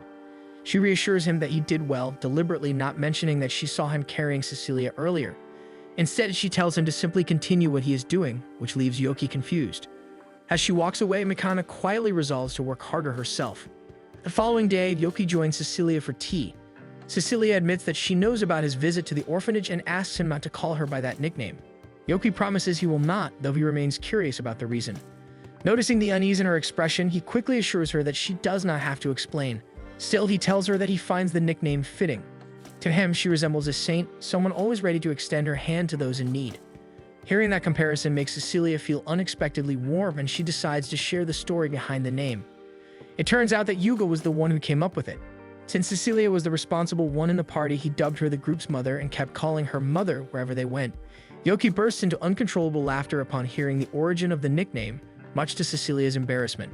One morning, Guy asks Yoki if he can help him find a job. He explains that Teal frequently visits him and even brings magical ore for him to eat, and Guy knows she has been buying it with her own money. Seeing that Guy is serious, Yoki decides to give him a makeover. By the time they arrive at the guild, Yoki has dressed Guy in a coat and mask to hide his stone body. Guy hands Sierra a sheet containing his biography so he can be registered with the guild. Sierra calls for Clayman, who appears annoyed at being summoned. He complains that he was busy, but Sierra bluntly points out that he was only staring at the lunch his wife prepared for him. Clayman becomes flustered before quickly regaining his composure when he notices Yoki's unusual companion. Choosing not to question the situation, Clayman simply asks why Guy is there. Guy answers that he wants to work as an adventurer. Clayman approves the registration on the condition that Guy remains under the supervision of the Black Thunder Swordsman. Guy receives his guild card, and Yoki assures Clayman that Guy will return tomorrow to accept his first request. With that, Yoki makes a dramatic exit. Afterward, Guy wonders why they didn't accept the request immediately. Yoki explains that Guy first needs a weapon since he cannot rely on dark magic. Guy thanks him, though Yoki declares that from now on, Guy will act as his sidekick. Guy immediately refuses the title. The next day, when they return to the guild, Clayman informs Yoki that he has a visitor. Confused, Yoki heads to the back and finds Cecilia waiting there, dressed as a nun. She greets him as the Black Thunder Swordsman, and when Yoki accidentally says her name, she becomes certain that the man behind the mask is him. Yoki tries to deny his identity, but after several failed attempts, he eventually gives up and apologizes. He asks how she discovered the truth. Cecilia explains that Sophia was the one who told her. Sophia had mentioned that the Black Thunder Swordsman had reappeared, and she began to suspect he was Yoki. Concerned about him, Cecilia decided to check personally. Yoki assumes that Clayman must have told Sophia. Yoki explains the situation, and Cecilia decides to help, since Yoki might make them stand out. Their current request involves searching for a lost cat. Yoki immediately begins interrogating the client, but his intense energy only frightens them. Taking the lead, Cecilia calmly asks the owners to describe the missing cat. Meanwhile, Guy watches and Yoki memorizes the owner's scent. After gathering the details, Cecilia produces a sketch and informs them that the cat has been missing for a week. Yoki explains to Guy that adventurers would normally ask around for information, but instead, Yoki decides to search from the rooftops. He leaps across the city while following the scent he memorized earlier. Before long, he finds the missing cat together with another stray. Since the lost cat behaves aggressively, Yoki casts a sleeping spell. He returns them to the owners and asks them to consider adopting the second cat. With that, he proudly announces the completion of the quest. Guy asks Cecilia if that is how quests usually end, and she confirms that they still need to report the completion to the guild. Excited, Yoki immediately wants to move on to the next request, but Cecilia scolds him for taking charge of everything. She explains that Guy will never learn to handle quests on his own. She proposes that Guy lead the next quest. Guy agrees, though he still needs help navigating the city. Their next request involves gathering herbs. As Guy works, Yoki explains that harvesting is a fundamental adventurer skill. Guy completes the task without any trouble and immediately moves on to the next request before Yoki can even finish explaining.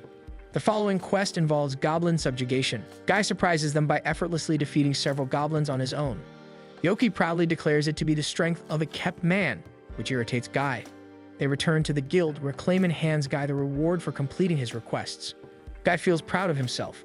The experience also makes him admire Teal even more because of how hard she works. Guy vows to continue working hard so that he can someday repay Teal for her kindness. Cecilia and Yoki cheer him on and promise to help him again tomorrow. However, Guy declines, explaining that he wants to try completing quests on his own. As the sun begins to set, Guy leaves the guild. Cecilia asks if Yoki has any plans later.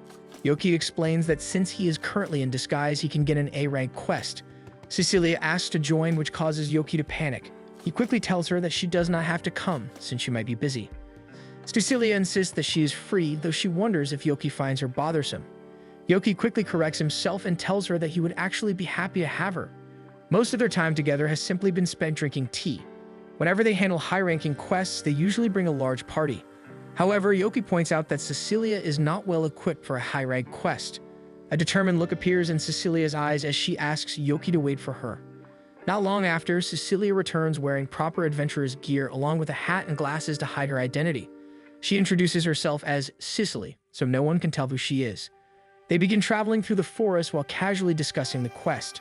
The request sounds simple enough since they only need to investigate some ruins. However, Cecilia points out that an A-rank quest is rarely simple. The ruins are located far from any nearby villages and there is no clear path leading to them. She also warns that they must avoid disturbing the ecosystem around the ruins, advising Yoki not to use magic. Yoki asks what they should do if they encounter monsters. Cecilia explains that the best option is to avoid them. To Yoki, all of these restrictions seem troublesome. Cecilia defends the precautions, explaining that the request came from an archaeologist affiliated with the National Research Institute. As the moon rises high in the sky, Cecilia announces that it is time to set up camp. Once their campsite is fixed, Cecilia begins preparing dinner while Yoki goes out to forage. However, Yoki's mind is racing due to being alone with Cecilia. Normally, such a situation would make him extremely nervous. Fortunately, the quest allows him to rely on his persona as a kind of shield. He returns to Cecilia and casts a protective magic barrier around their campsite before confidently presenting several edible fruits and plants he gathered. Cecilia is impressed but gently tells him that he can remove his mask since they are alone. Yoki stubbornly refuses, insisting that he must remain in character. He even demonstrates that the bottom of his mask can open so he can eat. Cecilia grows annoyed and calls him rude. Before she can try removing the mask, Yoki finally relents and reveals his face. Satisfied, Cecilia smiles and goes to prepare him a bowl. She serves him a simple but warm meal. Yoki gratefully accepts it, finding the food delicious and quickly finishing it so he can put his mask back on. He finds it easier to speak dramatically. He soon remembers that they need to wake up early the next day and suggests that they should sleep. Cecilia pouts at the idea of going to bed so soon, a reaction that nearly melts Yoki's heart. He quickly shakes off the feeling and comments that she has been working since the morning. Cecilia insists that she is Cecily right now. To tease him, she even imitates the dramatic tone of his Black Thunder persona while boasting about how capable she is. Eventually, they settle down for the night. Cecilia finds her thoughts drifting back to a recent meeting with King Daz, where she had once again turned down a marriage proposal. Daz warned her that despite her refusals, the proposals would continue. He also mentioned that the heir of a powerful noble family had recently expressed interest in marrying her. At the cave entrance, Yoki shows enthusiasm, but Cecilia quickly scolds him for being too loud. They enter the ruins and Cecilia uses a simple light spell. She explains that she will take the lead because Yoki's magic might accidentally destroy things. In contrast, she can rely on Saint Chain, a spell that can temporarily restrain monsters long enough for them to escape. However, Yoki insists on taking the lead. He explains that he can already sense where monsters are hiding and that he has many spells Cecilia has yet to see. The two begin investigating the ruins, passing through several rooms and passages. Suddenly, Yoki stops Cecilia and tells her that 13 monsters are waiting ahead. They hide and carefully peek at the next area, and Cecilia is surprised to discover that Yoki's estimate is accurate. Since there are too many enemies for her Saint Chain to restrain, Cecilia suggests finding a different route. Yoki instead tells her to trust him. When Cecilia's eyes are closed, he casts an illusion spell that attracts the monsters. While the creatures are distracted, he guides Cecilia through the path to the next room. Once they are safely away, Cecilia asks him how it works. Yoki explains that the spell makes the target imagine the thing they desire most. If he were caught in the spell himself, he believes he would probably see Cecilia, while Raven would likely see happiness. Cecilia thinks about what she might see and confidently concludes that it would be cake, which disappoints Yoki. Cecilia praises him and admits that she is impressed with his magic. They continue their exploration and pass through several interesting chambers from Cecilia's perspective. When they reach the final room, Yoki loudly voices his disappointment with the results of their investigation. Cecilia insists that the ruins still contain many rare mushrooms. Yoki had hoped to encounter something exciting like an ancient undead creature, hidden treasure, or at least a powerful boss monster. He is quickly scolded by Cecilia. Returning to her gentle tone, Cecilia suggests that they should head back. They exit the ruins through another passage that leads them to a beautiful lake outside. Since night is approaching, Cecilia recommends returning to their previous campsite to rest. Yoki tries to calm his racing heart. The next day, they return to the guild to report their success. Yoki even gives Cecilia a new title for her adventurer persona, which earns him a jab from her book. Clayman is pleased to see that Cecilia prepared a proper written report instead of giving only an oral explanation, which Yoki would have done if he were alone. Clayman rewards them both generously, and Yoki suggests that they celebrate. Cecilia agrees but insists that Yoki should change first. They head back to the inn, where Yoki notices that his room is unlocked. They are surprised to find Teal looking devastated. She asks what happened to Guy since he had been missing for 4 days. At that moment, Guy appears behind them. The moment Teal recognizes his voice, she immediately leaps toward him.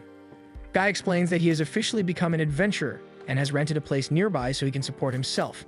She insists that she should still be allowed to serve him because doing so brings her happiness. Unable to argue with her sincerity, Guy eventually agrees, though he adds that he will repay her. The two become so absorbed in their reunion that they barely notice Yoki and Cecilia standing nearby. After they leave, Yoki and Cecilia find it amusing that Teal did not even spare them a glance. Relieved to finally be back in his room, Yoki suddenly becomes painfully aware of his embarrassing outfit, so he rolls around in embarrassment and moves to seal it away. Cecilia stops him and gently points out that while the Black Thunder swordsman may have several unappealing traits, their adventure was still a success largely because of his magic. Because of that, she would love to team up with him again. Hearing this makes Yoki's heart swell. He quietly puts the mask back on and accepts her proposal. He even promises that he will show her even more of his magic. 1 month prior, Raven had been visibly troubled by something, and Yoki quickly guessed that it had been a while since Raven last saw Happiness. Wanting to help, Yoki suggested that they accept a request together so he could invite Cecilia and Happiness along. Duke bluntly suggested that they should simply ask their crushes out on a proper date. His comment immediately flustered both Yoki and Raven, who were clearly unprepared for something so direct. Watching their reactions, Duke could not help but think that his superiors were completely hopeless. Still, Yoki managed to recover and declared that he would organize a group date that would give Raven the chance to spend time with Happiness. Eventually, the day of the outing arrived. Irene joined them as Duke's partner, though Duke clarified that she had agreed mainly to help support Raven. With everyone gathered, Duke called their attention and signaled that it was time to begin. Their first destination was a place that Happiness had been eager to visit. Irene quickly guessed that it was the newly completed tourist attraction in the city. The realization immediately made Cecilia and Raven uneasy. Raven hurried to Happiness' side, nervously suggesting alternative places they could visit instead. However, Happiness dismissed every suggestion. With no other option, Raven tried to physically block the path, and Cecilia also attempted to come up with excuses to redirect their plans, but their efforts proved futile. Both Yoki and Happiness, driven by curiosity, pushed forward, and the group soon arrived at their destination. Happiness was completely captivated by the stone figures. Duke explained that the statues had been built to honor the party that defeated the Demon King. Happiness observed how closely the statues resembled the real individuals, which only made Raven more self-conscious. She insisted that he should not be modest and expressed her pride in his accomplishments. Later, the group relaxed in a nearby park, enjoying street creeps. Raven and Happiness gradually grew more comfortable with each other. Duke and Yoki kept an eye on Raven and Happiness. However, during a particularly tender moment, a group of knights passing through the area overheard Raven's voice. The vice captain approached, offering words that sounded like praise but carried a mocking undertone. The other knights struggled to suppress their laughter, clearly amused by the situation.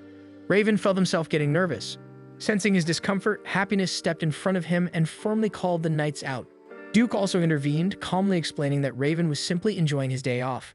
The vice captain found the situation laughable, making a remark about how Raven was allowing lesser people to rescue him. He eventually left soon after. Happiness glanced back at Raven with concern. The atmosphere grew heavy, and Raven, unable to endure the embarrassment, suddenly ran off. Yoki and Duke immediately volunteered to go after him. As they searched, Duke explained that there was an entire faction within the knights who disliked Raven, many of whom had been gathered under the vice captain. Yoki soon picked up Raven's scent and led them to his location. They found him sitting alone on crates. Duke attempted to convince him to return, but Raven hesitated. Frustrated, Duke demanded to know what Raven intended to do about Happiness. When Raven failed to respond, Duke sighed in disappointment and left the matter to Yoki. Yoki calmly sat beside Raven and encouraged him to speak. Raven admitted that he felt inadequate. He explained that Happiness had admitted to having a secret, and the fear in her expression had made him believe it was something serious. He confessed that it reminded him of his own struggles with his voice and how his instinct had always been to run away. Raven then admitted that he envied Yoki, who seemed capable of acting normally around Cecilia. In response, Yoki put on a confident front and revealed that he had been so nervous around Cecilia that he resorted to wearing a mask. Despite his theatrics, he encouraged Raven to stand up, reminding him that Duke, Happiness, and even he himself all believed in Raven. Though dramatic, Yoki's words managed to comfort Raven. Not long after, they returned to the group, and Raven immediately apologized to everyone for running away. Happiness stepped forward and told Raven that he was forgiven. Wanting to lift everyone's spirits, Duke suggested that they go shopping instead. As they walked through town, Raven found the courage to speak with Happiness again. He expressed his hope that someday he would become reliable enough for her to trust him with her secret. A few days after their outing, Cecilia visited Yoki in his room, clearly worried. She explained that Happiness had gone missing. Duke and Raven arrived as well, and Cecilia shared that Happiness had supposedly gone on vacation, but she had left behind a note. The three of them examined it carefully. The message instructed them to meet her in the forest after a month. Duke seemed to have an idea of which forest she meant, but Raven could only focus on his growing concern. Sometime later, Yoki's group finally met Happiness near the town's entrance. She revealed that she had made up her mind and needed to tell Raven the truth, that she was a harpy. Duke expressed his doubts, cautioning her about the possibility that Raven might reject her. Happiness acknowledged the risk, but she remained resolute to accept whatever outcome awaited her. However, Duke added that if she revealed her true nature, their lives in Minerva could be jeopardized. But Duke softened his tone and reassured her, saying that he trusted her judgment and believed she would make the right decision. In the end, Happiness admitted that she could no longer keep lying to Raven. Seek was the first to step forward and embrace her, offering his support and wishing her luck. Duke followed, giving his blessing and encouraging her to do her best. Tears welled up in Happiness' eyes as she took in their support. Seek then urged Yoki to say something as well.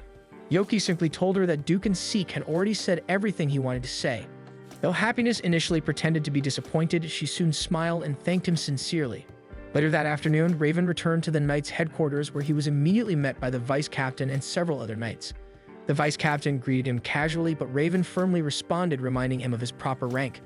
The surrounding knights struggled to suppress their laughter, but Raven stood his ground. Despite his voice, there was an undeniable strength behind it. He sharply pointed out their lack of manners, his authority leaving no room for argument. Raven then accused the vice captain of disrupting order within the knights. It did not take long before they all dropped to their knees, asking for forgiveness.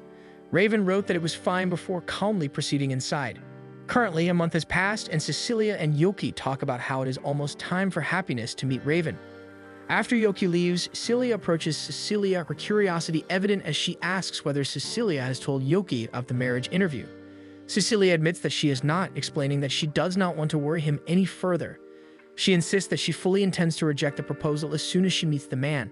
Celia sighs before asking Cecilia what she truly thinks about Yoki. The question catches Cecilia off guard, and she quickly insists that her decision to reject suitors has nothing to do with him. She then asks Celia to keep the matter a secret. Celia teasingly points out that if Yoki really had nothing to do with it, Cecilia would not have to hide the interview. Meanwhile, as Yoki nears his home, he notices Raven standing ominously near the entrance. Without warning, Raven throws a feather in his direction. Without offering any explanation, Raven tells Yoki to follow him and begins heading toward the forest. Yoki demands to know what has happened to Happiness. Instead of answering, Raven suddenly draws his sword, preparing to fight. Yoki's expression hardens with disappointment as he assumes this means Raven has rejected Happiness. The fight begins, and in the middle of it, Raven accuses Yoki of hurting Happiness, which momentarily confuses him. Yoki tries to calm Raven down, urging him to talk. However, Raven fights with surprising skill. Forced onto the defensive, Yoki partially transforms into his demon form to keep up. Seeing this, Raven recalls him as the demon on the middle floor that they could not defeat. Yoki attempts once more to get him to stop and explain, but Raven refuses to listen and charges again. Yoki knocks him back with a kick before casting a powerful spell to bring him down. He points out that the difference in their strength is too great, yet Raven still rises ready to continue. Frustrated and confused, Yoki demands to know why Raven is going so far. Finally, Raven explains that he made a promise to Happiness to beat Yoki up because Yoki was the one who removed all of her feathers. Yoki is stunned at first, then quickly grows irritated, especially when Raven prepares to attack again. Raven insists that he will use the back of his sword, but Yoki immediately kicks the weapon away. He then pins it to the ground with his feet, preventing Raven from retrieving it. Yoki realizes that Happiness is nearby. He calls her out, and she soon peeks out from hiding the playful smile. Both Raven and Happiness end up getting scolded by Yoki, who demands that they properly explain what really happened. Raven explains that Duke had accompanied him most of the way but left him just before the spot where Happiness wanted to meet. From there, Raven had continued on alone. As he approached, he began to hear Happiness' voice carrying a gentle, soothing tune through the air. He moved closer until he reached near the base of the glowing tree. When he called out to her, Happiness answered. She told him that the tree marked both her beginning and her end. At first, Raven thought she meant it was simply a place filled with precious memories. She thanked him sincerely for coming into her life and admitted that she had wished they could stay together forever. As Raven stepped forward, Happiness suddenly stopped. A strong gust of wind rose around him, and she descended slowly from above, revealing her true form as a harpy. When she landed, she confessed that she was tired of pretending. Raven could see the fear and pain in her expression. Instead of recoiling, he approached her gently and pulled her into an embrace. Happiness was caught off guard. She had fully expected rejection. Instead, Raven reassured her that no matter what form she took, he loved her. Hearing this, Happiness finally admitted that she loved him as well. After hearing the full story, Yoki loudly declares that it is far too sweet. Almost immediately after, his mood shifts to irritation as he realizes they had turned the situation into a prank at his expense. In response, he traps both Raven and Happiness in chains and casts a barrier around them before leaving. He then heads straight to Cecilia's manor for tea. Despite his earlier frustration, he admits that he is genuinely happy that things worked out. If things had gone badly, he would not be enjoying tea with Cecilia. Cecilia's expression looks regretful. She apologizes, explaining that she may be busy for a while and might not have time for their usual tea. Yoki brushes it off, saying that it works out anyway since he will also be away from Minerva for some time. He mentions that he has been asked to accompany Yuga on a mission. Cecilia is visibly surprised and for a brief moment slightly unsettled at how close Yoki seems to be getting with Yuga. Before she can press further, the door suddenly bursts open. Raven and Happiness rush in, both looking flustered and annoyed as they demand to know where Yoki is. Cecilia is left confused by the sudden chaos, while Yoki casually remarks that it is their own fault before making a quick escape. As he leaps out the window, he calls back, promising Cecilia that they will see each other again. Raven immediately urges Happiness to come with him, their hands tightly clasped together as they jump out the window in pursuit. Despite everything, they are both smiling. Even as he escapes, Yoki calls out his congratulations to them for finding love before disappearing into the distance. Eventually, Raven and Happiness give up the chase. Instead of staying annoyed, they find themselves grateful. Thanks for watching, and don't forget to subscribe to see what happens next.